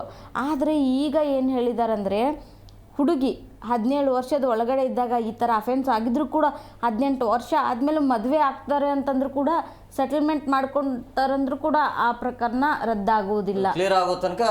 ಅಫೆನ್ಸೇ ಸರ್. ಅದನ್ನು ಅವ್ರು ಕ್ಲಿಯರ್ ಮಾಡಬೇಕಂದ್ರೆ ಎವಿಡೆನ್ಸಲ್ಲಿ ಹೋಸ್ಟೆಲ್ ಮಾಡಿಸ್ಬೇಕು, ಅದಾಗುತ್ತೆ. ಇದೊಂದು ಆಯ್ಕೆ ಇತ್ತು. ಯಾಕಂತಂದರೆ ಕೆಲವೊಂದು ತುಂಬ ಸೀರಿಯಸ್ ಆಗಿ ಕಂಪ್ಲೇಂಟ್ ಬರೆದಾಗ ಹೈಕೋರ್ಟಲ್ಲಿ ಬೇಲ್ ಕೂಡ ಆಗಬೇಕು ಅಂತಂದರೆ ಈ ಥರ ಅವಕಾಶಗಳು ಇತ್ತು. ಅದು ಕೂಡ ಈಗ ಅವಕಾಶಗಳು ಕೂಡ ಕೈ ತಪ್ಪಿದೆ ಅಂತ ಹೇಳ್ಬೋದು. ಅದರಿಂದ ಆಚೆಗೆ ಕೂಡ ನಮ್ಮ ಮಾನ್ಯ ಕರ್ನಾಟಕ ಉಚ್ಚ ನ್ಯಾಯಾಲಯ ಕೂಡ ಒಂದು 6 ಮಂತ್ಸ್ ಬ್ಯಾಕ್ ಒಂದು ಜಜ್ಮೆಂಟ್ನ ಪಾಸ್ ಮಾಡಿತ್ತು. ಈ ಥರ ಪ್ರಕರಣಗಳಿಂದ ಮಗು ಜನಿಸಿದ್ರೆ ಆ ಮಗುಗೆ ತಂದೆ ಪ್ರೀತಿ ಸಿಗೋದಿಲ್ಲ ಅನ್ನೋ ಒಂದು ಕಾರಣಕ್ಕೋಸ್ಕರ ಜಾಮೀನನ್ನು ಕೊಟ್ಟಿದ್ದರು. ಆದರೆ ಅದು ಕೂಡ ಈಗ ಸುಪ್ರೀಂ ಕೋರ್ಟ್ ಓವರ್ ರೂಲ್ ಮಾಡಿದೆ, ಕೊಡೋ ಹಾಗಿಲ್ಲ. ಅದು ಅಫೆನ್ಸೇ. ನೀವು ಯಾವುದೇ ರೀತಿ ಸೆಟಲ್ಮೆಂಟು, ರಾಜಕಾರಣ ಈ ಯಾವುದು ಎಮೋಷನ್ಸ್ ಮೇಲೆ ಹೋಗೋ ಹಾಗಿಲ್ಲ. 18 ವರ್ಷದ ಒಳಗಡೆ ಇದೆ ಅಂದರೆ ಆ ಮಗುನೇ, ಆ ಮಗುವಿನ ವಯಸ್ಸು ಬಲ್ತಿಲ್ಲ. ಹಾಗಾಗಿ ಇದು ಕೃತ್ಯನೇ ಅಂತ ಹೇಳಿದ್ದಾರೆ. ಹೀಗಾಗಿ ನ್ಯಾಯಾಂಗನೂ ಕೂಡ ಕೈಕಟ್ಟಿ ಕುಳಿತಿದೆ ಅಂತ ಹೇಳ್ಬೋದು. ಶಿವಾನಂದ್ ಸರ್, ಈಗ ಮಹಿಳೆಯರು ಈ ರೀತಿಯ ಕಾನೂನನ್ನ ದುರುಪಯೋಗ ಪಡಿಸಿಕೊಳ್ತಿದ್ದಾರೆ ಅಂತ ಅನ್ಸಲ್ವಾ? ಈ ಪ್ರಕರಣವನ್ನು ನೋಡ್ತಾ ಇದ್ರೆ ಪೋಷಕರು ಹಣವನ್ನ ಡಿಮ್ಯಾಂಡ್ ಮಾಡೋದಾಗಿರ್ಬೋದು, ಹಣ ಕೊಡ್ಲಿಲ್ಲ ಅಂದ್ರೆ ಪೋಕ್ಸೋ ಕೇಸ್ ಹಾಕ್ತಾರೆ, ಕೊಟ್ರೆ ಅಂತ ಸೈಲೆಂಟ್ ಆಗ್ಬಿಡ್ತಾರೆ. ಇಲ್ಲಿ ಮಹಿಳೆಯರು ದುರುಪಯೋಗ ಮಾಡ್ತಾರೆ ಅಂತ ಹೇಳೋದು ಬಹುಶಃ ಅಷ್ಟು ಸಮಂಜಸ ಅಲ್ಲ ಅನ್ಸುತ್ತೆ ನನಗೆ. ಯಾಕೆಂತ ಹೇಳಿದ್ರೆ, ಸಾಮಾನ್ಯವಾಗಿ ವಿಕ್ಟಿಮ್ ಯಾರು ಇರ್ತಾರೆ, ಇವರು 18 ವರ್ಷಕ್ಕೆ ಒಳಪಟ್ಟವರಾಗಿರ್ತಾರೆ. ಸೊ ಇನ್ನು ವಯಸ್ಕರಾಗಿರೋದಿಲ್ಲ. ಆದ್ರಿಂದ ಕೇಸ್ ಹಾಕೋದಿರ್ಬೋದು, ಉಳಿದ ಯಾವುದೇ ಒಂದು ಪ್ರೊಸೀಡಿಂಗ್ಸ್ ಇರ್ಬೋದು, ಇದನ್ನ ಮುಂದುವರಿಸೋರು ಆ ಮಗುವಿನ ಹೆತ್ತವರಾಗಿರ್ತಾರೆ. ಗಂಡು ಮಕ್ಕಳಾಗಿರ್ಬೋದು, ಹೆಣ್ಮಕ್ಳಾಗಿರ್ಬೋದು. ಸಾಮಾನ್ಯವಾಗಿ ಏನಾಗುತ್ತೆ ಅಂತ ಹೇಳಿದ್ರೆ, ಗಂಡು ಮಕ್ಕಳು ಯಾವಾಗ ಪ್ಯೂಬರ್ಟಿಗೆ ಬರ್ತಾರೆ, ಸುಮಾರು 17-18 ವರ್ಷಕ್ಕೆ ಬರ್ತಾರೆ. ಸೊ ನ್ಯಾಚುರಲಿ ಅವರು ಆ ಒಂದು ವಯಸ್ಸಿನ ಮಿತಿಯಿಂದ ಹೊರಗೆ ಬಂದಿರ್ತಾರೆ ಆಲ್ರೆಡಿ. ಅದೇ ಹೆಣ್ಮಕ್ಳಲ್ಲಿ ಪ್ಯೂಬರ್ಟಿ ಬೇಗ ನಡೆಯುತ್ತೆ ನ್ಯಾಚುರಲಿ. ಯಾಕೆಂತ ಹೇಳಿದ್ರೆ ಇವತ್ತು 10-12 ವರ್ಷದೊಳಗೇನೆ ಮಕ್ಕಳು ಮೈನರ್ ಇರ್ತಾರೆ, ಹೆಣ್ಮಕ್ಳು. ಅಂದ್ರೆ ಸುಮಾರು 15-14 ಬರ್ಬೇಕಾದ್ರೆ ಅವರ ಒಂದು ಏನು ಮನಸ್ಥಿತಿ ಇರ್ಬೋದು, ದೈಹಿಕ ಸ್ಥಿತಿ ಇರ್ಬೋದು, ನ್ಯಾಚುರಲಿ ಈ ಡ್ರೈವ್ ತುಂಬಾ ಜಾಸ್ತಿ ಇರುತ್ತೆ. ಅಟ್ರಾಕ್ಷನ್ ಬಹಳ ಸುಲಭವಾಗುತ್ತೆ. ಮತ್ತು ಇಂಥ ಸನ್ನಿವೇಶದಲ್ಲಿ ಹೆತ್ತವರು ಮಕ್ಕಳಿಗೆ ಸಲಹೆ ಕೊಡೋದಕ್ಕೆ ಇಂಥ ಒಂದು ಇದನ್ನು ತಪ್ಪಿಸುವಂತ ಪ್ರಯತ್ನನೂ ಮಾಡಿರಬಹುದು. ಯಾವಾಗ ಅವರಿಗೆ ಮಾಡಕ್ ಆಗೋದಿಲ್ಲ, ಅವ್ರು ಅವಾಗ ಕಾನೂನಿನ ಮೊರೆ ಹೋಗ್ತಾರೆ. ಯಾಕಂದ್ರೆ ಬಹಳ ಸುಲಭವಾಗಿ ಇದನ್ನು ಮಾಡಬಹುದು. ಒಂದು ರೀತಿಯಲ್ಲಿ ಇದು ರಿವೆಂಜ್ ತರಾನು ಇರಬಹುದು. ಆದ್ರೆ ಇಲ್ಲಿ ಕಾನೂನು ಅಂತ ಮಾಡಿದ ತಕ್ಷಣ ಇವರ ಏನು ಮನಸ್ಥಿತಿ ಏನಿದು ಬದಲಾಗೋದಿಲ್ಲ. ಅಂತದ್ರಲ್ಲಿ ಕೋರ್ಟ್ ಕಾನೂನಾತ್ಮಕವಾಗಿ ಕೆಲಸ ಮಾಡ್ಬೇಕಾಗತ್ತೆ. ಇಲ್ಲಿ 2 ಮಾತಿ. ಸೊ ಇಲ್ಲಿ ಒಂದು ಸೊಲ್ಯೂಷನ್ ಏನು ಅಂತ ಹೇಳಿದ್ರೆ, ನಾವು ಏನು ಮಾಡಬಹುದು ಅಂತ ಹೇಳಿದ್ರೆ, ಮಕ್ಕಳಲ್ಲಿ ಈ ವಿಚಾರವಾಗಿ ಹೈಸ್ಕೂಲ್ ಲೆವೆಲ್ ಅಲ್ಲೇನೆ ಜಾಗೃತಿ ಮೂಡಿಸೋದು ಬಹಳ ಮುಖ್ಯ. ಬಟ್ ನಮ್ಮಲ್ಲಿ ಏನಾಗ್ತಾ ಇದೆ, ಸ್ಕೂಲ್ ಕಾಲೇಜ್ ಲೆವೆಲ್ ಅಂತ ಬಂದಾಗ ಸಾಮಾನ್ಯವಾಗಿ ಬರೀ ನಮ್ಮ ಸೈನ್ಸ್, ಮ್ಯಾಥ್ಸ್ ಸಬ್ಜೆಕ್ಟ್ ಇವುಗಳ ಮೇಲೆ ಹೆಚ್ಚಿನ ಎಂಫಸಿಸ್ ಕೊಡ್ತೀವಿ ಹೊರತು ಕೆಲವೊಂದು ವಿಚಾರಗಳು ಬಂದಾಗ ನಾವು ಇಲ್ಲಿ ಯಾವ ಎಂಫಸಿಸ್ ಅನ್ನು ಕೊಡೋದಿಲ್ಲ ಅಥವಾ ಮಕ್ಕಳಲ್ಲಿ ಈ ಬಗ್ಗೆ ಜಾಗೃತಿ ಮೂಡಿಸೋದಿಲ್ಲ. ಹೋಗ್ಲಿ ಬೇರೆ ಯಾವ್ದಾದ್ರು ಪ್ಲಾಟ್ಫಾರ್ಮ್ ಅಲ್ಲಿ ಮಾಡ್ತಾರ, ಖಂಡಿತವಾಗ್ಲೂ ಇದನ್ನ ಮಾಡೋದಿಲ್ಲ. ಇಂಥ ಸನ್ನಿವೇಶಗಳು ನಡೆದಾಗ ಕೂಡ ಎಷ್ಟೋ ಇಲ್ಲಿ ಸಂದರ್ಭಗಳಲ್ಲಿ ಹೆತ್ತವರು ಈ ವಿಚಾರವನ್ನು ಮುಚ್ಚಿಡ್ತಾರೆ, ಇದು ಹೊರಗೆ ಬರೋದಿಲ್ಲ.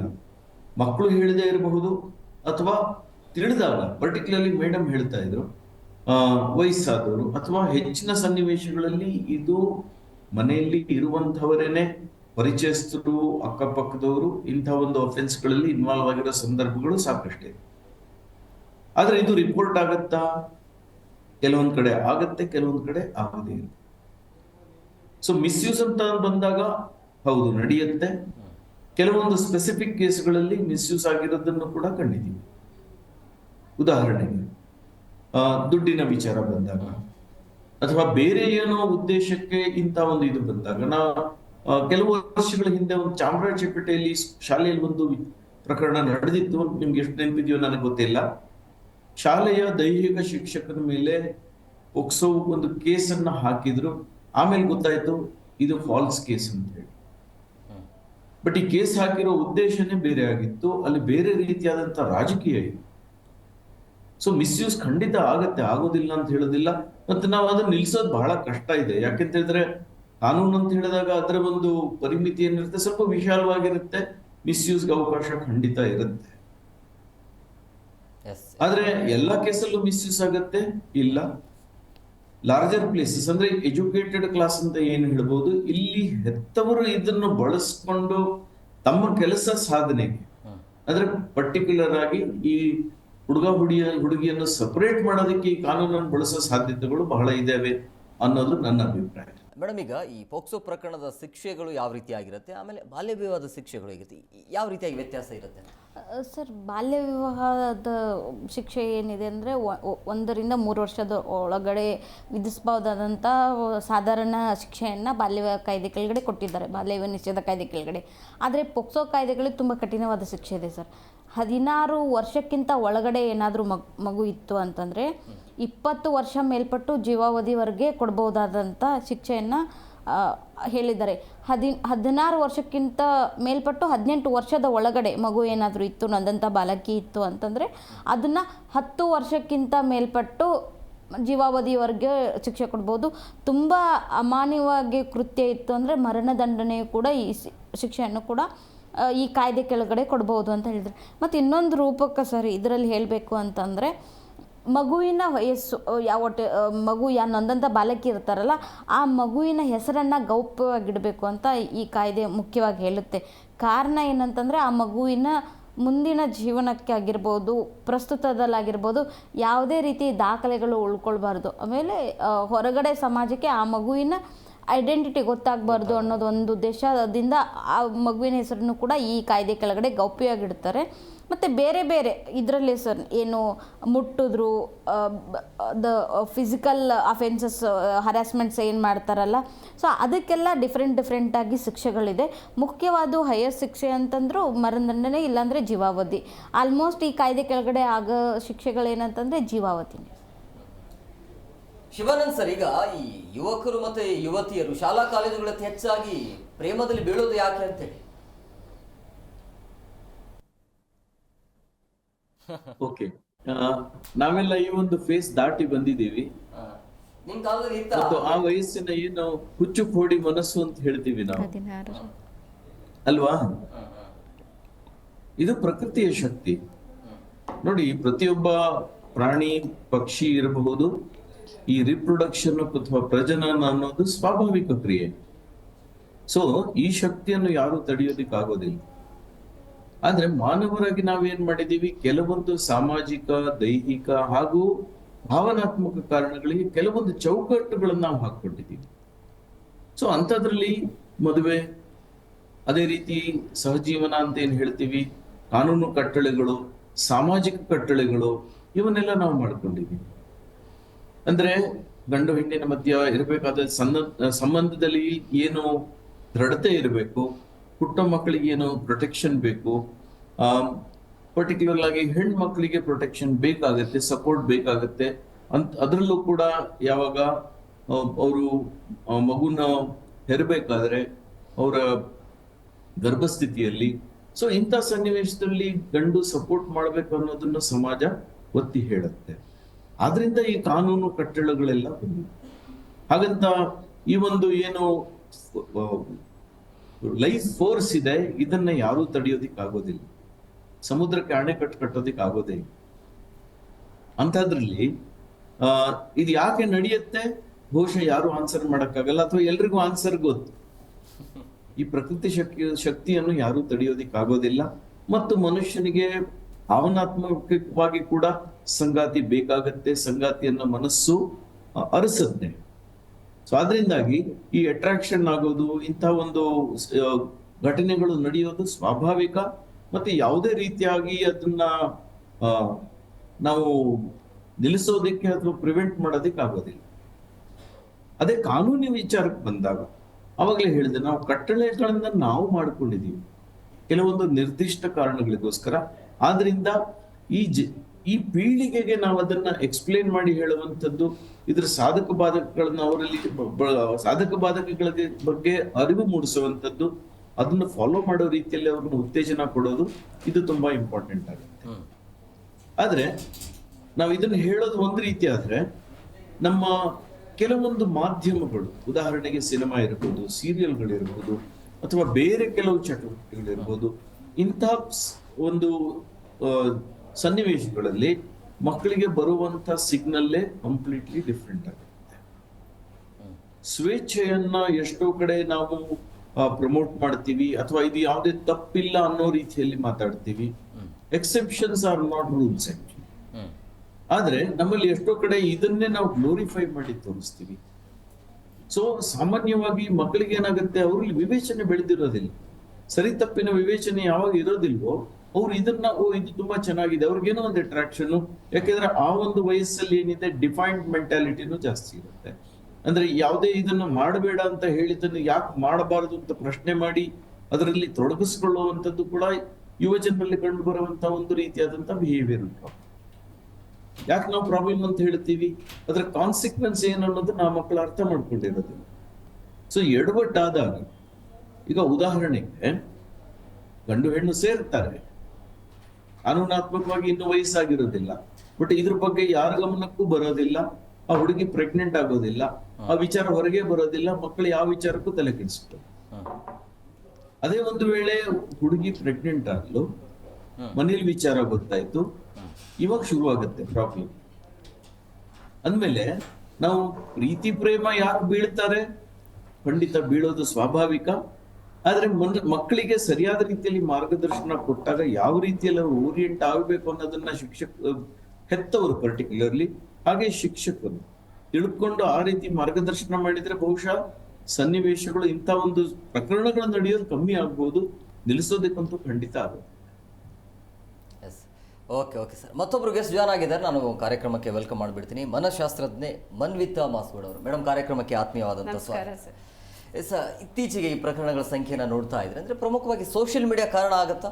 ಅತಿ ಹೆಚ್ಚಾಗಿ ಯುವಕರು ಯುವತಿಯರು ಮೊಬೈಲ್ ಬಳಸೋದು, ಅದನ್ನು ನೋಡ್ತಾ ಇರೋದು, ರೀಲ್ಸ್ಗಳನ್ನು ನೋಡ್ತಾ ಇದ್ರೆ ಆಗ್ಬೋದಾ ಆ ರೀತಿಯ ಕಾರಣಗಳು? ನೋಡಿ, ಯುವಕರು ಯುವತಿಯರು ಅಂತಂದರೆ ಅವ್ರಿಗೆ ಹದಿಹರೆಯದ ವಯಸ್ಸು. ಆ ವಯಸ್ಸಿನಲ್ಲಿ ಒಂದು ಕಾಂಪ್ಲೆಕ್ಸ್ ಬರುತ್ತೆ, ಐಡೆಂಟಿಟಿ ಅನ್ನೋದು. ನನ್ನ ಐಡೆಂಟಿಟಿ ಹುಡುಕ್ತಾ ಹೋಗ್ತಾರೆ. ನನ್ನ ಐಡೆಂಟಿಟಿ ಎಲ್ಲ ಇದೆ, ಯಾರಲ್ಲಿದೆ, ಯಾವ ಒಂದು ಥರ ನಾನು ಐಡೆಂಟಿಟಿನ ನಾನು ಕಂಡ್ಕೊಬೋದು ಅಂತ ಆ ಒಂದು ನಿಟ್ಟಿನಲ್ಲಿ ಹುಡುಕ್ತಾ ಇರ್ತಾರೆ ಪ್ರತಿನಿತ್ಯ. Social media becomes one medium ಅಷ್ಟೇ. ಏನಾಗುತ್ತೆ ಅಂದರೆ, ಮುಂಚೆ ಪೀಪಲ್ ಎಲ್ಲರಿಗೂ ಜನರು ಫ್ರೆಂಡ್ಸು ರಿಲೇಟಿವ್ಸು ಒಡನಾಟ ಇರ್ತಾ ಇತ್ತು. ಇವಾಗ ಈ ಸೋಷಿಯಲ್ ಮೀಡಿಯಾ ಮೂಲಕನೇ ಹಾಯ್ ಹಲೋ ಹೇಳ್ತಾರೆ. And in a way it is good. ಪ್ರಯಾಣ ಮಾಡೋದು ಬೇಕಾಗಲ್ಲ, ಮಾತಾಡ್ಬೋದು. ಬಟ್ ಇಲ್ಲೇ ಬರೋದು ಸರ್, ಫ್ಯಾಕ್ಟ್ಸ್ನ ಚೆಕ್ ಮಾಡೋದಕ್ಕಾಗಲ್ಲ. ಆ ಕಡೆ ಯಾರು ಕೂತಿದ್ದಾರೆ, ಅವ್ರ ಆ್ಯಕ್ಚುಯಲ್ ಐಡೆಂಟಿಟಿ ಏನು, ಅವರಲ್ಲಿ ಇರುವಂತಹ ಗುಣಗಳೇನು, ಏನು ಗೊತ್ತಾಗೋದಿಲ್ಲ. ಎಸ್, ನೀವು ಹೇಳಿದ್ದು ಒಂದು ಮಟ್ಟಿಗೆ ಕರೆಕ್ಟು. ಸೋಷಿಯಲ್ ಮೀಡಿಯಾಯಿಂದ ಕೆಲವೊಬ್ಬರು ಯುವತಿಯರು ಯುವಕರು ಎಲ್ಲರೂ ದಾರಿ ತಪ್ತಾ ಇದ್ದಾರೆ. ಬಟ್ ದ ರೀಸನ್, ಅದ್ರ ಹಿಂದೆ ಇರೋ ರೀಸನ್ ಏನು ಅಂತಂದರೆ ಐಡೆಂಟಿಟಿ ಹುಡುಕ್ತಾ ಇರ್ತಾರೆ. ಎಷ್ಟೋ ಮನೆಯಲ್ಲಿ, ನಮ್ಮ ದೇಶದ ಮನೆಯಲ್ಲಿ ಇನ್ನೂ ಸ್ವಲ್ಪ ಸ್ಟ್ರಿಕ್ಟ್ ಆಗಿದ್ದೀವಿ, ತುಂಬ ಲೀನಿಯಂಟ್ ಇಲ್ಲ. ಈ ಕಡೆ ಹಳೆ ಕಾಲದ ಜನ್ರೇಷನ್ ಗ್ಯಾಪ್ ಅಂತ ಹೇಳ್ತೀವಲ್ಲ, ಆ ಜನ್ರೇಷನ್ನು ಸ್ಟ್ರಿಕ್ಟ್ ಆಗಿರಬೇಕು ಅಂತ. ಇವತ್ತಿನ generation we want a free life. ಇದ್ರ ಮಧ್ಯ ಮನೆಯಲ್ಲಿ ಅವರಿಗೆ ಮಾತಾಡೋಕ್ಕಾಗ್ದಲೆ they are also looking for where can I find that ಆ ಪ್ರೀತಿ, ಆ ಒಂದು ಅಕ್ಸೆಪ್ಟೆನ್ಸ್ ಎಲ್ಲಿ ಸಿಗುತ್ತೆ ಅಂತ ಹುಡುಕ್ತಾ ಇರ್ತಾರೆ. ಕೆಲವೊಂದ್ಸಲಿ ಹೆಣ್ಮಕ್ಳಿಗಂತೂ ಹೇಳಿರ್ತಾರೆ, ನೀನು ಹಾಗೆ ಮಾಡಬಾರ್ದು, ಇಲ್ಲಿ ಕೂತ್ಕೊಬಾರ್ದು, ಅಲ್ಲಿ ನಿಂತ್ಕೊಬಾರ್ದು ಅಂತ. ಅವ್ರಿಗೆ ಅಯ್ಯೋ ನನ್ನನ್ನು ಯಾರಾದರೂ ಒಬ್ಬರು ಒಪ್ಕೊಂಡ್ರೆ ಸಾಕು ಅನ್ನೋದಿರುತ್ತೆ. ಯಾವುದೋ ಒಬ್ಬ ಹುಡುಗ ಬಂದು ಹೇಳಿದಾಗ ಹೌದಪ್ಪ ಇವನೇ ನನ್ನ ಪ್ರಪಂಚ ಅಂತ ಹೋಗ್ಬಿಡ್ತಾರೆ. ಹೋಗಾದ್ಮೇಲೆ ಗೊತ್ತಾಗುತ್ತೆ ಅವನು ಎಂಥವನು ಅಂತ. ಅಥವಾ ಚೆನ್ನಾಗಿದ್ರೂ ಅದು ವಯಸ್ಸಿನ್ನೂ ಬಂದಿರೋದಿಲ್ಲ, ದೇ ಗೆಟ್ ಇದು ಬುಕ್ ಆಗಿಬಿಡ್ತಾರೆ ಬೇರೆ ಬೇರೆ ಕೇಸಲ್ಲಿ. ಸೊ ಇದು ಐಡೆಂಟಿಟಿಯ ಹುಡುಕಾಟದಲ್ಲಿ ಆಗುವಂತಹ ಒಂದು ತಪ್ಪು. ಆದರೆ ಸರ್, ಇದೆಲ್ಲದಕ್ಕಿಂತಲೂ ಕೆಳಗಡೆ ಹಿಂದೆ ಏನು ನಾವು ಯೋಚನೆ ಮಾಡಬೇಕು ಅಂತಾರೆ, ಪಾಕ್ಸೋ ಬಗ್ಗೆ ಇಷ್ಟೆಲ್ಲ ಮಾತಾಡ್ತಾ ಇದ್ದೀವಲ್ಲ, ಯಾಕೆ ಇಷ್ಟು ಮಾತಾಡ್ತಾ ಇದ್ದೀವಿ ಅಂತ.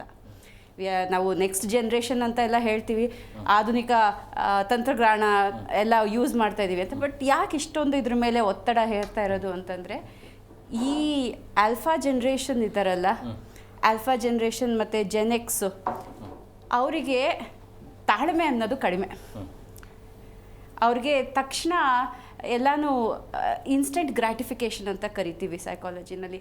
ಬೇಗ ಎಲ್ಲನೂ ಬೇಕು ಅವ್ರಿಗೆ. ಮುಂಚೆ ಹೇಳೋರು ತಾಡಿದವನು ಬಾಳಿಯಾನು ಅಂತ.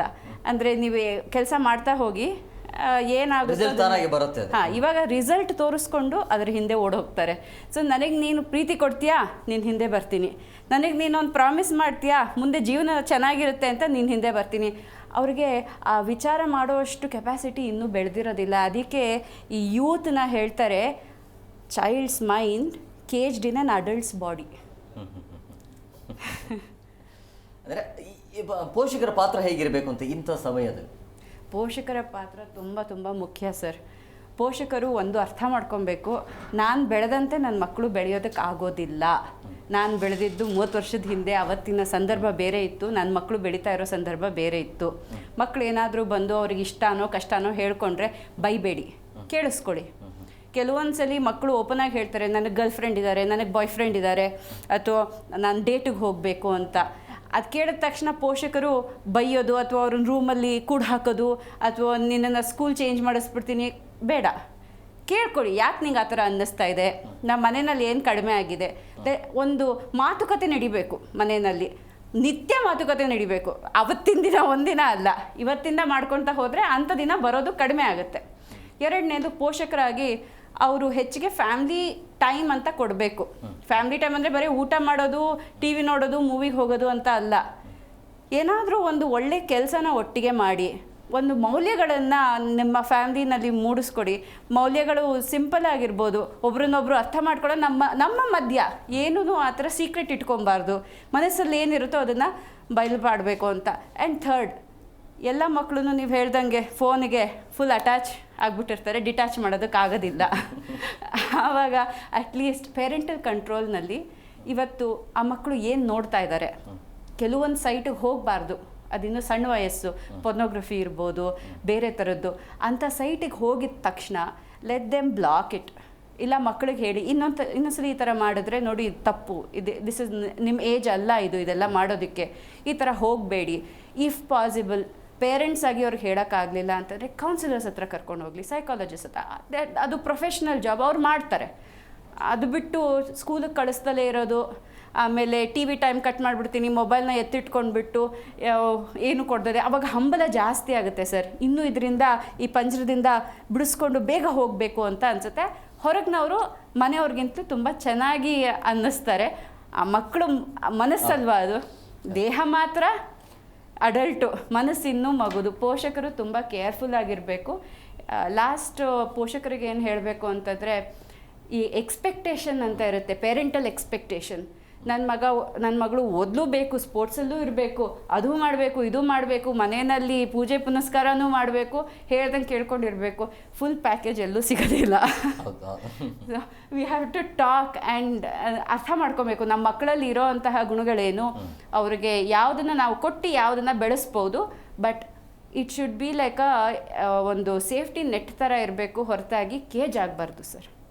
ಆ ಥರ ಮಕ್ಕಳನ್ನ ಬೆಳೆಸ್ಬೇಕು. ಮಂಜುಳಾ ಮೇಡಮ್, ಈಗ ಈ ಪೋಕ್ಸೋ ಪ್ರಕರಣ ನೀವು ಆಗಲೇ ಹೇಳಿದ್ರಿ ಬಹಳ ಕಠಿಣವಾಗಿರುವಂಥ ಪ್ರಕರಣ ಆಗತ್ತೆ ಇದು ಅಂತೇಳಿ. ಆದರೆ ಪ್ರಭಾವಿಗಳು ಒಳಗಡೆ ಹೋಗೋದೇ ಇಲ್ಲ, ಹೊರಗಡೆ ಇರ್ತಾರೆ ಇಂಥ ಪ್ರಕರಣದಲ್ಲಿ. ಅಂದರೆ ಕೇವಲ ಮಧ್ಯಮ ವರ್ಗದವರಿಗೆ ಮಾತ್ರ ಅನ್ವಯ ಆಗುತ್ತಾ ಇಂಥ ಕಾನೂನು? ನಾನು ಮಾತಿಗೆ ಮೊದಲೇ ಹೇಳಿದೆ ಸರ್, ಈ ಥರದಲ್ಲಿ ಅಪರಾಧಿಗಳು ಯಾರು ನೊಂದಂಥವರು 12ರಿಂದ 15 ವರ್ಷದ್ದು. ನಾವು ಒಂದು ವರದಿ ಓದ್ತಾ ಇದ್ದಾಗ ನನಗೆ ಗೊತ್ತಾಗಿರೋದೇನೆಂದರೆ, ಜಾಸ್ತಿ ಈ ಪ್ರಕರಣದಲ್ಲಿ ನೊಂದಂಥ ಬಾಲಕಿಯರಾಗೋದು 12ರಿಂದ 15 ವರ್ಷದ ಒಳಗಡೆ ಇರ್ತಕ್ಕಂಥ ಮಕ್ಕಳು. ಪ್ರಕರಣದ ಆರೋಪಿಗಳು ಜಾಸ್ತಿ ಆಗೋರು ಯಾರು ಅಂದರೆ 25ರಿಂದ 35 ವರ್ಷ ಒಳಗಡೆ ಇರೋರು. ಸೊ ಈ 21ನಿಂದ 25 ಒಳಗಡೆ ಇರ್ತಕ್ಕಂಥವ್ರು ಒಂದು ಸ್ವಲ್ಪ ಮೈಂಡ್ ಅಡಲ್ಟ್ ಆಗಿರುತ್ತೆ. ಅವ್ರಿಗೆ ಓದು ಬರಹ ಆಮೇಲೆ ಏನಾದರೂ ಸಕ್ಸಸ್ ಆಗಬೇಕನ್ನೋ ಚಾಲೆಂಜಸ್ ಇರುತ್ತೆ. 25 ಆದ ನಂತರ ಒಂದು ಹಂತಕ್ಕೆ ಸಕ್ಸಸ್ ಕಂಡಿರ್ತಾರೆ. 35 ಒಳಗಡೆ ಏನು ಅವ್ರದ್ದು ಮದುವೆ ಹಂತ ಆಗಿರ್ಬೋದು, ಇಲ್ಲ ಫ್ಯಾಮಿಲಿ ಡಿಸ್ಪ್ಯೂಟ್ಸು, ಇನ್ನೊಂದು ಆ ಥರ ಬೇರೆ ಬೇರೆ ರೀಸನ್ಗಳಿಗೋಸ್ಕರ ಇಂಥ ಪ್ರಕರಣಗಳಲ್ಲಿ ಸಿಕ್ಕಾಕೊಳ್ತಾರೆ.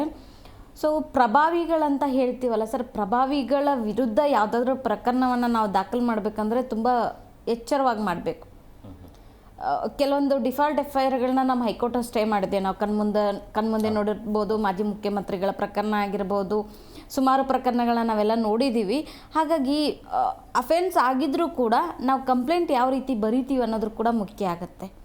ಇನ್ಸಿಡೆಂಟ್ ಪ್ಲೇಸು, ಇನ್ಸಿಡೆಂಟ್ ಡ್ಯೂರೇಷನ್ನು, ಎಷ್ಟು ತಿಂಗಳಾದಮೇಲೆ ಇವರು FIR ದಾಖಲು ಮಾಡಿದ್ರು, ಅದರಿಂದ ಯಾವುದಾದ್ರೂ ಪ್ರವೋಕ್ ಇತ್ತಾ. ಯಾಕಂದರೆ ದೊಡ್ಡ ವ್ಯಕ್ತಿಗಳ ಜೊತೆ ಇವರು ಜಿದ್ದಾಜಿದ್ದಿಗೆ ಇಳಿತಿದ್ದಾರೆ ಅಂದರೆ ಯಾರ್ದಾದ್ರೂ ಪ್ರವೋಕ್ ಇರುತ್ತೆ ನಾರ್ಮಲ್ ಆಗಿ. ಆ ಪ್ರವೋಕು ನಿಜವಾಗ್ಲೂ ಇನ್ಸಿಡೆಂಟ್ ಆಗಿದೆ ಇಲ್ಲ ಅಂತ ಹೊರಗೆ ಹಚ್ಚಬೇಕಂತಂದರೆ ತನಿಖೆ ಕರೆಕ್ಟಾಗಿರಬೇಕು. ಪ್ರಭಾವಿಗಳ ವಿರುದ್ಧ ತನಿಖೆ ಯಾವ ಮಟ್ಟಿಗೆ ನಡೀತದೆ ಅನ್ನೋದು ವ್ಯವಸ್ಥೆನೂ ಕೂಡ ನಾವೆಲ್ಲರೂ ಕೂಡ ಸಾಕ್ಷಿಯಾಗಿದ್ದೀವಿ. ಸೊ ಈ ಥರ ಪ್ರಕರಣಗಳಲ್ಲಿ ಹೇಗಾಗುತ್ತೆ ಅಂದರೆ ಸರ್, ನಿಜವಾಗ್ಲೂ ನೊಂದಂಥವರು ಅಫೆನ್ಸ್ ಆದ ತಕ್ಷಣವೇ ಇಮ್ಮಿಡಿಯೇಟಾಗಿ FIR ದಾಖಲು ಮಾಡಬೇಕು. ಯಾವಾಗ ನಾವು ಟೈಮ್ ಕೊಡ್ತೀವಿ, ಡಿಲೇ FIR ಕೆಳಗಡೆ ಬಂತು ಅಂತಂದರೆ ಅದರದ್ದು ಪ್ರೈಮಾ ಫೇಸಿಯ ಕೋರ್ಟ್ ಮುಂದೆ ಬಂತಂದರೆ ಅಲ್ಟಿಮೇಟಾಗಿ ಕಾನೂನು ಏನು ಹೇಳುತ್ತೆ ಅಂದರೆ ಇದು ಸರಿಯಲ್ಲ ಅಂತಲೇ ಹೇಳುತ್ತೆ. ಸೊ ಪ್ರಭಾವಿಗಳಿಗಂತೂ ಇದೊಂಥರ ಎಕ್ಸೆಪ್ಷನ್ ಅಂತ ಹೇಳ್ಬೋದು ಸರ್. ಎಸ್ ಶಿವಾನಂದ್ ಸರ್, ಈಗ ಈ ಪ್ರಕರಣ ಏನಿದೆಯಲ್ಲ, ಈ ಪ್ರಕರಣಗಳ ಸಂಖ್ಯೆ ಹೆಚ್ಚಳ ಆಗೋದಕ್ಕೆ ಸರಿಯಾದ ರೀತಿಯಲ್ಲಿ ಲೈಂಗಿಕ ಶಿಕ್ಷಣದ ಕೊರತೆ ಅಂತ ಕಾಣಿಸುತ್ತಾ? ಲೈಂಗಿಕ ಶಿಕ್ಷಣದ ಪಾತ್ರ ಬಹಳ ಪ್ರಮುಖವಾಗಿದೆ ಇಲ್ಲಿ. ನೋಡಿ, ನಾವು ನಮ್ಮದೇ ಶಿಕ್ಷಣ ಪದ್ಧತಿಯ ಒಂದು ಇದನ್ನ ನೋಡಿದಾಗ, ಭಾರತೀಯ ಶಿಕ್ಷಣ ಪದ್ಧತಿಯಲ್ಲಿ ಮೊದಲು ಗಂಡು ಮಕ್ಕಳಿಗೆ ಮತ್ತು ಹೆಣ್ಮಕ್ಳಿಗೆ ಸಪರೇಟ್ ಆಗಿ ಶಿಕ್ಷಣ ಕೊಡ್ತಾ ಇದ್ರು. ಕೋ ಎಜುಕೇಶನ್ ಅಂತ ಇರ್ಲಿಲ್ಲ. ಯಾಕೆಂತ ಹೇಳಿದ್ರೆ ವಾತಾವರಣ ಕಲ್ಪಿಸ್ಕೊಡ್ತಾ ಇದ್ದಿದ್ದ ರೀತಿನೇ ಬೇರೆ. ಗಂಡು ಮಕ್ಕಳಿಗೆ ಚಾಲೆಂಜಿಂಗ್ ಸರ್ಕಮ್ಸ್ಟಾನ್ಸಸ್ ಕೊಡ್ತಾ ಇದ್ರು. ಮತ್ತೆ ಸೊ ಈ ಒಂದು ಫಿಸಿಕಲ್ ಸಪರೇಷನ್ ಏನಿದೆ, ಇದು ಕೂಡ ಅವರಲ್ಲಿ ಈ ಭಾವನೆಗಳ ಉತ್ಪಾದನೆಯನ್ನು ಕಮ್ಮಿ ಮಾಡೋ ಸಾಧ್ಯತೆ ಇದೆ. ಯಾಕೆಂತ ಹೇಳಿದ್ರೆ ಅವರು ಹೆಚ್ಚು ತಮ್ಮ ಓದು ಕಲಿಕೆಯ ಬಗ್ಗೆ ಜಾಸ್ತಿ ಫೋಕಸ್ಡ್ ಆಗಿದ್ರು.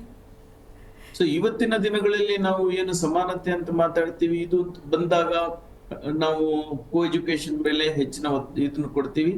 ಇಲ್ಲಿ ಕೋ ಎಜುಕೇಶನ್ಗೆ ಬಹುಶಃ ಏನು ಆಡಳಿತಾತ್ಮಕ ಹಾಗೂ ವ್ಯವಸ್ಥಾತ್ಮಕ ಕಾರಣಗಳು ಸಾಧ್ಯ ಇದೆ. ಯಾಕಂತ ಹೇಳಿದ್ರೆ ಒಂದು ಸ್ಕೂಲ್ ನಡೆಸಬೇಕು ಅಂದ್ರೆ ಒಂದಿಷ್ಟು ಸ್ಟ್ರೆಂತ್ ಬೇಕಾಗತ್ತೆ. ಸೊ ನಾವು ಸಪರೇಟ್ ಮಾಡಿದ ತಕ್ಷಣ ಅಷ್ಟು ಸ್ಟ್ರೆಂತ್ ಬರದೇ ಇದೆ. ಸದಾನಂದ್ ಸೊ ಸರ್, ಈ ಎಲ್ಲ ಪ್ರಾಕ್ಟಿಕಲ್ ರೀಸನ್ಸ್ ಗೆ ನಾವು ಇದನ್ನ ಬದಲಾಯಿಸ್ಕೊಂಡಿದ್ದೀವಿ. Sadanand sir, Shivanand sir, yes madam, ನಾವು ಈ ತರ ಕೋ ಎಜುಕೇಶನ್ ಇಲ್ದಲೆ ಬಟ್ ಸಿಂಗಲ್ ಜೆಂಡರ್ ಎಜುಕೇಶನ್ ಮಾಡಿದ್ರೆ ಮುಂದೆ ಹೋಗಿ ಅವರು ವರ್ಕ್ ಪ್ಲೇಸ್ ಅಲ್ಲಿ ಹೆಂಗ್ ಸರ್ ಅಡ್ಜಸ್ಟ್ ಆಗ್ತಾರೆ? ಖಂಡಿತ ಮಾಡಬಹುದು ಮೇಡಮ್, ಓರಿಯಂಟೇಶನ್ ಕರೆಕ್ಟ್ ಆಗಿ ಕೊಟ್ರೆ. ಈಗ ಇಲ್ಲಿ ಕೋ ಎಜುಕೇಶನ್ ನಾನು ಕೋ ಎಜುಕೇಶನ್ ತಗೊಂಬಂದಿರೋದೇ ಒಂದು ದೊಡ್ಡ ಇಟ್ಸ್ ಅ ಚೇಂಜ್ ಅಲ್ವಾ? ಎಲ್ಲರೂ ಒಟ್ಟೊಟ್ಟಿಗೆ ಇರಬೇಕು ಅಂತ, ಗಂಡು ಮಕ್ಳಿಗೂ ಹೆಣ್ಮಕ್ಳ ಮೇಲೆ ಒಂದು ರೆಸ್ಪೆಕ್ಟ್ ಇರಬೇಕು, ಅವರನ್ನು ಅಕ್ಸೆಪ್ಟ್ ಮಾಡ್ಕೋಬೇಕು. ಅದೇ ರೀತಿ ಹೆಣ್ಮಕ್ಳು ಸಹ ಅಂತ ಇದಕ್ಕೆ ಮಲ್ಟಿಪಲ್ ಲೆವೆಲ್ಸ್ ಅಂಡ್ ಲೇಯರ್ಸ್ ಅಲ್ಲಿ it is there. Of course you have a point, but still I think co education is much more important ಅಂತ. ಈ ರೀತಿಯಾದಂತ ಒಂದು ಇಂಟರಾಕ್ಷನ್ಸ್ ಏನಿದೆ, this can happen in family circles. ಸ್ಕೂಲಲ್ಲಿ ಆಗ್ಬೇಕು ಅಂತ ಏನೂ ಇಲ್ಲ, ಮನೆಗಳಲ್ಲಿ ನಡಿಬಹುದು. ಸೊ ಇವಾಗ ಅದಕ್ಕೆ ನಾನು ಹೇಳಿದ್ದು, ಹಿಂದಿನ ಇದನ್ನ ನಾವು ನೋಡಿದಾಗ ಏನಾಗುತ್ತೆ, ಒಂದು ಮನೇಲಿ ಏನಿಲ್ಲಾದ್ರೂ 5, 6, 8, 10 ಮಕ್ಕಳು ಇರ್ತಿದ್ವು, ಕೂಡು ಕುಟುಂಬಗಳು ಇರ್ತಿದ್ವು. ಸೊ ಸೋಷಿಯಲ್ ಇಂಟರಾಕ್ಷನ್ ಬಗ್ಗೆ ಏನು ಪ್ರಾಬ್ಲಮ್ ಇರ್ಲಿಲ್ಲ. ಬೌಂಡ್ರೀಸ್ ಬಹಳ ಕ್ಲಿಯರ್ ಆಗಿತ್ತು. ಯಾರಿಗೆ ಹೇಗೆ ರೆಸ್ಪೆಕ್ಟ್ ಕೊಡ್ಬೇಕು ಅನ್ನೋದು ತುಂಬಾ ಚೆನ್ನಾಗಿ ನಾವು ಅರ್ಥಕೊಂಡಿದ್ವಿ. ನಾವೆಲ್ಲ ಜಾಯಿಂಟ್ ಫ್ಯಾಮಿಲಿಯಲ್ಲಿ ಬೆಳೆದಿದ್ದೀವಿ, ನಾವು ನೋಡಿದ್ದೀವಿ ಇದನ್ನ. ಆದ್ರೆ ಇವತ್ತಿನ ದಿನಗಳು ಅದನ್ನೇ ನಾನು ಹೇಳ್ತಾರೆ, ನಾವು ಅದು ಪೂರ್ತಿ ಹಿಂದೆ ರಿವರ್ಸ್ ಮಾಡಬೇಕು ಅಂತ ನಾವು ಬಹುಶಃ ಆಗೋದಿಲ್ಲ ಇವತ್ತು. ಒಂದು ಕಾರಣ ನಾವು ಇಲ್ಲಿ ಅರ್ಥ ಮಾಡ್ಕೋಬೇಕಾಗತ್ತೆ, ಯಾಕಂತ ಹೇಳಿದ್ರೆ ಇದಕ್ಕೊಂದು ಅವಕಾಶ ಅಲ್ಲಿ ಕ್ರಿಯೇಟ್ ಆಗುತ್ತೆ. ಸರ್, ನಾವು ಮಾಡ್ಬೇಕು ಅಂತ ಹೇಳ್ತಾ ಇಲ್ಲ, but it can happen because ಹೆಣ್ಮಕ್ಳು ಗಂಡ್ಮಕ್ಳನ್ನ ದೂರ ಮಾಡಿದಾಗ ಅವ್ರ ಮಧ್ಯೆ ಇನ್ನೂ ಸೆಳೆತ ಹೆಚ್ಚಾಗುತ್ತೆ. ಅಲ್ಲಿ ಏನಿದೆ ಅಂತ ದೂರ ಮಾಡ್ತಾ ಇದೀರಾ ಅಂತ ನಾವು ನೋಡ್ಬೋದು. ಗರ್ಲ್ಸ್ ಕಾಲೇಜ್ ಇದ್ರೆ ಹುಡುಗ್ರೆ ಸುತ್ತಲೂ ಜಾಸ್ತಿ ಓಡಾಡೋದು. ಕರೆಕ್ಟ್. ಆಮೇಲೆ ಬಾಯ್ಸ್ ಸ್ಕೂಲ್ ಇದ್ರೆ ಹುಡುಗಿರ್ಗೆ ಅಲ್ಲಿ ಹೋಗ್ಬಿಟ್ಟು ಏನಿದೆ ಅಂತ ನೋಡ್ಬೇಕು ಅಂತ it creates more curiosity. Correct. It is an age related thing. ನಾನು ಇದನ್ನ ಖಂಡಿತ ಒಪ್ಕೋತೀನಿ, ಬಟ್ ಯಾವ ಹಂತಕ್ಕೆ ಇದು ಬರುತ್ತೆ ಅನ್ನೋದನ್ನು ಕೂಡ ನಾವು ಅಬ್ಸರ್ವ್ ಮಾಡೋದು ಇಂಪಾರ್ಟೆಂಟ್. ಈಗ 18 ವರ್ಷ ದಾಟಿದ ಮೇಲೆ ಸ್ವ ಇಚ್ಛೆಯಿಂದ ಅವ್ರು ಏನೇ ಮಾಡಿದ್ರು ಕೂಡ ನಿಮ್ ಯಾವ ಪೋಕ್ಸೋನು ವರ್ಕ್ ಆಗೋದಿಲ್ಲ ಅಲ್ವಾ? ಹೌದು. So this is what I am telling. ಅವರಿಗೆ ಅರಿವು ಬಂತು, ಅವ್ರು ಏನ್ ಮಾಡ್ತಾರೆ ಅದ್ರ ಬಗ್ಗೆ ನಮ್ದೇನು ಅಬ್ಜೆಕ್ಷನ್ ಇಲ್ಲ. ಬಟ್ 18 ವರ್ಷ ಮಾಡಿದ್ಮೇಲೂ ಇಲ್ಲಿ ನಡೀತಾ ಇರೋದು ದೇ ಆರ್ ಮೇಜರ್ ಅಷ್ಟೇ. ಮಕ್ಕಳಿಗೆ ಇನ್ನೂ ವಿವೇಚನೆ ಬೆಳೆದಿರೋದಿಲ್ಲ. ವಿವೇಚನೆ ಬೆಳೆದೇ ಇರೋ ಸಂದರ್ಭದಲ್ಲಿ ಎಕ್ಸ್ಪೋಜರ್ ಸಿಕ್ಕಿದಾಗ ಸಾಧ್ಯತೆಗಳು ಹೆಚ್ಚಾಗ್ತವೆ ಅನ್ನೋದು ನನ್ನ ವಾದ ಅಷ್ಟೇ. ಐ ಹ್ಯಾವ್ ನಂದೊಂದು ಪಾಯಿಂಟ್ ಇದೆ ನೋಡಿ. ನಮ್ಮ ಡೆವಲಪ್ಮೆಂಟಲ್ ಸೈಕಾಲಜಿನಲ್ಲಿ ಒಂದು ಪದ ಬಳಸ್ತೀವಿ, ವಿಕೇರಿಯಸ್ ಪ್ಯೂಬರ್ಟಿ ಅಂತಂದರೆ ಹಿಂದಿನ ಕಾಲದಲ್ಲಿ ಹೆಣ್ಮಕ್ಳು ಗಂಡ್ಮಕ್ಳು ಸ್ವಲ್ಪ ಒಂದು ಏಜ್ಗೆ ಪ್ಯೂಬರ್ಟಿ ಅಂತಂದರೆ ಅಡಾಲಸೆನ್ಸ್ ಒಂದು 13, 14, 15 ಗಂಡ್ಮಕ್ಳು ಅಂತೂ 17 ವರ್ಷಕ್ಕೆ ಪ್ಯೂಬರ್ಟಿ ರೀಚ್ ಆಗೋರು. ಬಟ್ ಇವಾಗ ಹೆಣ್ಮಕ್ಳು 3rd ಸ್ಟ್ಯಾಂಡರ್ಡ್ 2nd ಸ್ಟ್ಯಾಂಡರ್ಡ್ಗೆಲ್ಲ ಅವ್ರು ಮೆಚೂರ್ ಆಗ್ತಾರೆ. ಅಂದರೆ ಲೆಕ್ಕ ಹಾಕಿ ಸರ್, ಇನ್ನು 2ನೇ ಕ್ಲಾಸ್ ಮಗು 3ನೇ ಕ್ಲಾಸ್ ಮಗುಗೆ ಅವ್ರ ಬಾಡಿನಲ್ಲಿ ಆಗ್ತಾ ಇರೋವಂಥ ರೀಪ್ರೊಡಕ್ಟಿವ್ ಚೇಂಜ್ ಏನು ಅಂತ ಗೊತ್ತು. ಇದು ಗೊತ್ತಾಗ್ತಿದ್ದಂಗೆ it is again very natural. ನಮ್ಮ ಬಾಡಿನಲ್ಲಿ ಏನಾಗ್ತಾ ಇದೆ ಅಂತ ಗೊತ್ತಾಯ್ತು ಅಂದರೆ ಇನ್ನೇನೇನಾಗುತ್ತೆ ಅನ್ನೋ ಕುತೂಹಲ, ಆ ಹಾರ್ಮೋನ್ಸ್ ಪ್ರೊಡ್ಯೂಸ್ ಆಗುತ್ತೆ. ಅದು ಅವ್ರ ಕಂಟ್ರೋಲಲ್ಲಿ ಇರೋದಿಲ್ಲ.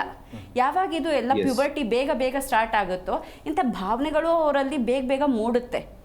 ಹಿಂದಿನ ಕಾಲದಲ್ಲಿ ಬೇಗ ಮದುವೆ ಮಾಡೋರು, may be this is one of the reason. But ಅವಾಗ ಇನ್ನೂ ಪ್ಯೂಬರ್ಟಿ ರೀಚ್ ಆಗ್ತಾ ಇರಲಿಲ್ಲ, ಬಾಲ್ಯ ವಿವಾಹ ನಡೆಯೋದು ಈಗಲೂ ನಡೀತಾ ಇರ್ಬೋದು. ಹೌದು ಮೇಡಮ್, ಆಲ್ಮೋಸ್ಟ್ ಅದರಲ್ಲಿ ಲಾಸ್ಟ್ ಸರ್ವೆ ನಡೆದ 483 ಏನೋ ಬಾಲ್ಯದಿಂದ ಅಫೆನ್ಸಲ್ಲಿ ಅಂಥದ್ರಲ್ಲಿ ಈ ವೈಕೇರಿಯಸ್ ಪ್ಯೂಬರ್ಟಿ ಅಂದರೆ ಅರ್ಲಿ ಪ್ಯೂಬರ್ಟಿ ಆಗ್ತಾ ಇರ್ಬೇಕಾದ್ರೆ ಲೆಕ್ಕ ಹಾಕಿ ಅವರು ಮಿಡಲ್ ಸ್ಕೂಲಿಗೆ ಬರೋ ಅಷ್ಟೊತ್ತಿಗೆ they know everything about how the body work. Sexual education ಸಹ ಓಪನ್ಲಿ ಹೇಳ್ತಾರೆ, good touch, bad touch, safe touch, unsafe touch, ಆಮೇಲೆ how to protect oneself ಅಂತ ಪ್ರತಿಯೊಂದು ಸ್ಕೂಲ್ನಲ್ಲೂ ಮ್ಯಾಂಡೇಟ್ರಿ ಮಾಡಿದ್ದಾರೆ. ಮಕ್ಳಿಗೆ ಗೊತ್ತಿಲ್ಲ ಅನ್ನೋದಿಲ್ಲ, ಆದರೆ ಮಕ್ಳಿಗೆ ಏನು ಹೇಳ್ಕೊಡ್ತಾ ಇಲ್ಲ ಅಂತಂದರೆ ಓಕೆ ಇದೆಲ್ಲ ಇದೆ, ಪಾಕ್ಸೋ ಅನ್ನೋ ಕಾಯ್ದೆನೂ ಇದೆ, ಬಿ ಕೇರ್ಫುಲ್ ಎಲ್ಲ ಹೇಳ್ಕೊಡ್ತಾರೆ. ಬಟ್ ನೀವು ನಿಮ್ಮ ಜೀವನನ ಹೇಗೆ ರೂಪಿಸ್ಬೇಕು ಆ ಪಾಯಿಂಟನ್ನು ಅದ್ರ ಜೊತೆಗೆ ಜೋಡಿಸಿ ಹೇಳಬೇಕು. ಇಟ್ಸ್ ಓಕೆ, ನಮಗೂ ಆಗಿತ್ತು ನಿಮಗೂ ಆಗಿತ್ತು, ನಾವು ನೋಡಿ ಇಲ್ಲಿ ತನಕ ಬಂದಿದ್ದೀವಿ, we have achieved something, you just wait, have patience. ಅದೇ ಆಗಲೇ ನಾನು ಹೇಳಿದ್ನಲ್ಲ ಸರ್, ಪೇಷನ್ಸ್ ಅನ್ನೋದು ಈ ಜನ್ರೇಷನ್ನಲ್ಲಿ ಕಡಿಮೆ ಇದೆ. First show me the fruit, then I will ಅಲ್ಲಿ ತನಕ ಹೋಗ್ತೀನಿ. ಹಂಗೆ ಆಯ್ತಲ್ಲ ಮೊನ್ನೆ ಇನ್ಸ್ಟಾದಲ್ಲಿ ಹಾಯ್ ಅನ್ನೋ ಮೆಸೇಜ್ಗೆ ಮದುವೆನೇ ಆಗಿ ಸರ್, ಇನ್ಸ್ಟಾನಲ್ಲಿ ಎಷ್ಟು ಜನದ್ದು ರಿಲೇಶನ್ಶಿಪ್ ಸ್ಟಾರ್ಟ್ ಆಗಿದೆ ಮತ್ತೆ ಎಷ್ಟು ಜನದ್ದು ರಿಲೇಶನ್ಶಿಪ್ ಬ್ರೇಕ್ ಸಹ ಆಗಿದೆ ಅಲ್ವಾ? It's all because of that. ನಾನು ನನ್ನ ಓಪನಿಂಗ್ ರಿಮಾರ್ಕ್ ಅಲ್ಲಿ ಈ ಬಗ್ಗೆ ನಾನು ಮೆನ್ಷನ್ ಮಾಡಿದ್ದೆ ಆಕ್ಚುಲಿ.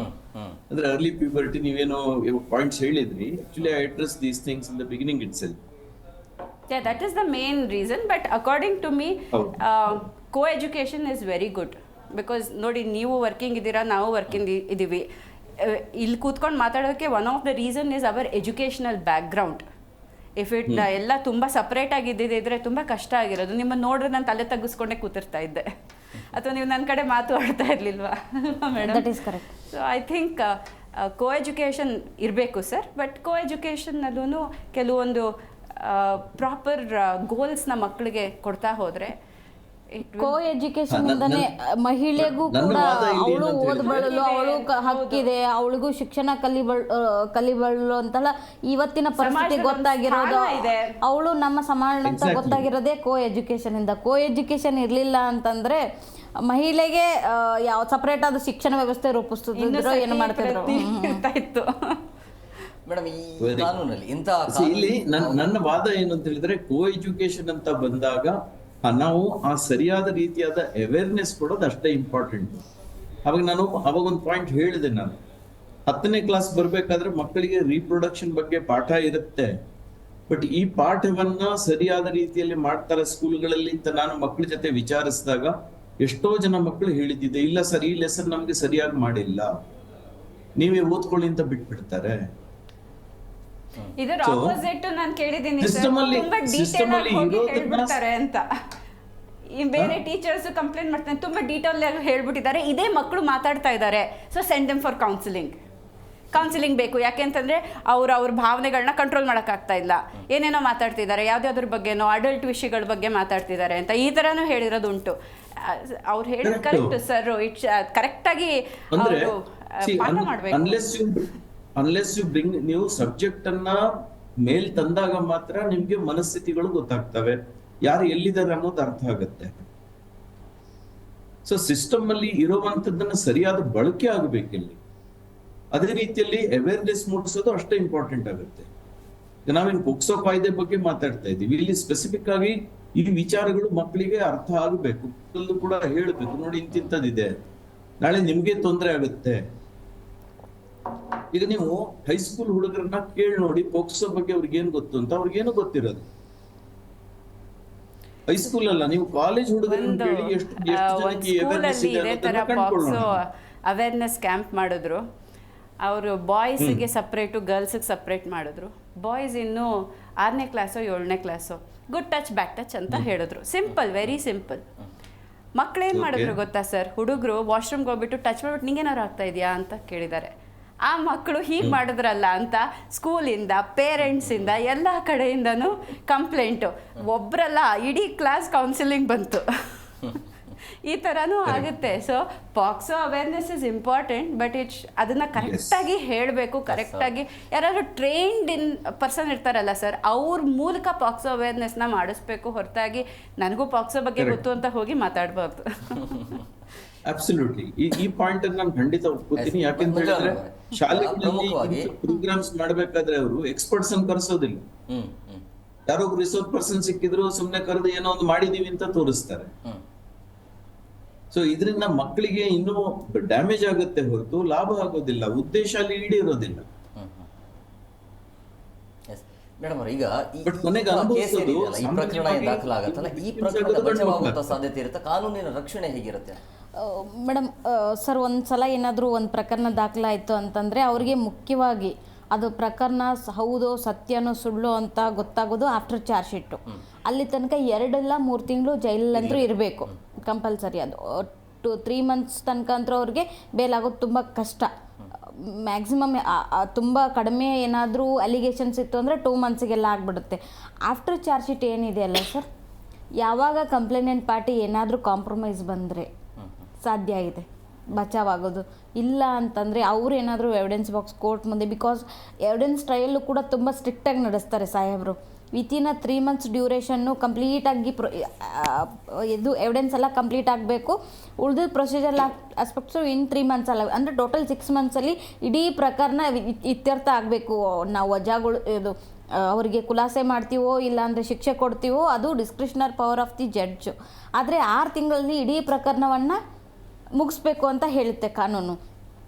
ಆದರೆ ಅದೇ ಕಾಂಪ್ರಮೈಸ್ ಒಂದು ಬಿಟ್ಟರೆ ಸರ್ ಇದರಲ್ಲಿ ಬೇರೆ ಯಾವ ಇದು ಇಲ್ಲ. ಆಮೇಲೆ ಅವ್ರು ನಿಜವಾಗ್ಲೂ ಸುಳ್ಳು ಕಂಪ್ಲೇಂಟ್ ಕೊಟ್ಟಿದ್ದಾರೆ ಅಂದರೆ ಡಿಫೆನ್ಸ್ ಕೌನ್ಸಿಲ್ ಹೇಗೆ ಅವರನ್ನು ಕ್ರಾಸ್ ಎಕ್ಸಾಮಿನೇಷನ್ ಮಾಡಿ ಇರೋ ಸತ್ಯನ ಅಡ್ಮಿಟ್ ಮಾಡ್ಕೊಳ್ತಾರೆ ಕೋರ್ಟ್ ಮುಂದೆ ಅನ್ನೋದ್ರ ಮೇಲೆ ಈ 2 ಹಂತದಲ್ಲಿ ಕಾನೂನಿನಿಂದ ಬಚಾವು ಆಗ್ಬೋದು, ಇಲ್ಲ ಕಾನೂನಿನ ಕುಣಿಕೆಯಲ್ಲಿ ಸಿಕ್ಕಾಕೊಳ್ಬೋದು. ಮೇಡಮ್ ಈಗ ಈ ಪ್ರಕರಣದಲ್ಲಿ ಸಮಾನತೆ ಇದೆ ಅಂತ ಅನ್ಸುತ್ತಾ? ಅಂದರೆ ಎಲ್ಲರಿಗೂ ಶಿಕ್ಷೆ ಆಗಿದ್ದು ಸರಿಯಾದ ರೀತಿಯಲ್ಲಿ ಇದೆ ಅಂತ, ಅಥವಾ ದುರ್ಬಳಕೆ ಮಾಡಲಾಗ್ತಾ ಇದೆಯಾ ಕೆಲವೊಂದು ಪೋಷಕರಿಂದ ಅಂತ ಅನ್ಸುತ್ತಾ? ಮೇಡಮ್ ಇದ್ದಾರೆ, ಕಾನ್ಸ್ಟಿಟ್ಯೂಷನಲ್ ಲಾನಲ್ಲಿ ರೆಮಿಡೀಸ್ ಯಾಕಿದೆ to attain. Sometimes it is misused. Even POCSO is misuse sir. ನಾವು ಟ್ರಾಫಿಕ್ ವೈಲೇಷನ್ನೇ ಮಿಸ್ಯೂಸ್ ಮಾಡ್ಕೊತಾರೆ, ಇನ್ನು ಪಾಕ್ಸೋ ಕಾಯ್ದೆ ಮಿಸ್ಯೂಸ್ ಮಾಡ್ಕೊಳಲ್ವಾ? ಮಿಸ್ಯೂಸ್ ಯಾಕೆ ಆಗುತ್ತೆ ಅಂತ ಸ್ವಲ್ಪ ಯೋಚನೆ ಮಾಡೋಣ. ಒಂದು, ಯಾರು ಇದನ್ನು ಮಿಸ್ಯೂಸ್ ಮಾಡ್ತಾ ಇದ್ದಾರೋ ಆ ಪಾರ್ಟಿ ಬಹುಶಃ ಅವರಿಗೆ ರೈಟು ರಾಂಗಿನ ಅರಿವು ಕರೆಕ್ಟಾಗಿಲ್ಲ. ಮತ್ತು ಸಮಾಜದಲ್ಲಿ ನಾನು ಹೇಗಿರಬೇಕು ಹೇಗೆ ಇರಬಾರ್ದು, ಅವ್ರಿಗೊಂದು ಮಾಡೆಲ್ ಅನ್ನೋವಂಥ ಐಕಾನ್ ಅನ್ನೋವಂಥ ವ್ಯಕ್ತಿ ಪ್ರಾಬಬ್ಲಿ ಕಂಡಿಲ್ಲ. ಅಥವಾ ಅವರು may be under the influence of alcohol or drugs ಇದೆಲ್ಲ ಇರುತ್ತೆ, ಅದನ್ನ ಬಚ್ಚಿಟ್ಕೊಬೇಕಿರುತ್ತೆ. ಅಥವಾ ಇಟ್ ಈಸ್ ಜಸ್ಟ್ ದಟ್ ಯಾರು ಅವ್ರಿಗೆ ಸರಿಯಾಗಿ ದಾರಿಗೆ ತೊಗೊಂಬಂದಿಲ್ಲ ಆ ಥರ ಹೋಗ್ತಾರೆ. ಬಟ್ ಇಲ್ಲಿ ವೆನ್ ಇಂಥದ್ದೆಲ್ಲ ಮಿಸ್ಯೂಸ್ ಆಗುತ್ತಲ್ಲ ಸರ್, ಮಿಸ್ಯೂಸ್ ಆದಾಗಲೂ ಸಹ ವಿಕ್ಟಿಮ್ ವಿಲ್ ಸ್ಟಿಲ್ ಬಿ ಆ ಹೆಣ್ಣು. ಅವಳಿಗೆ ಒಪ್ಕೊಂಡ್ರೂ ಕಷ್ಟ, ಒಪ್ಕೊಂಡಲ್ಲೇ ಹೋದರೂ ಕಷ್ಟ.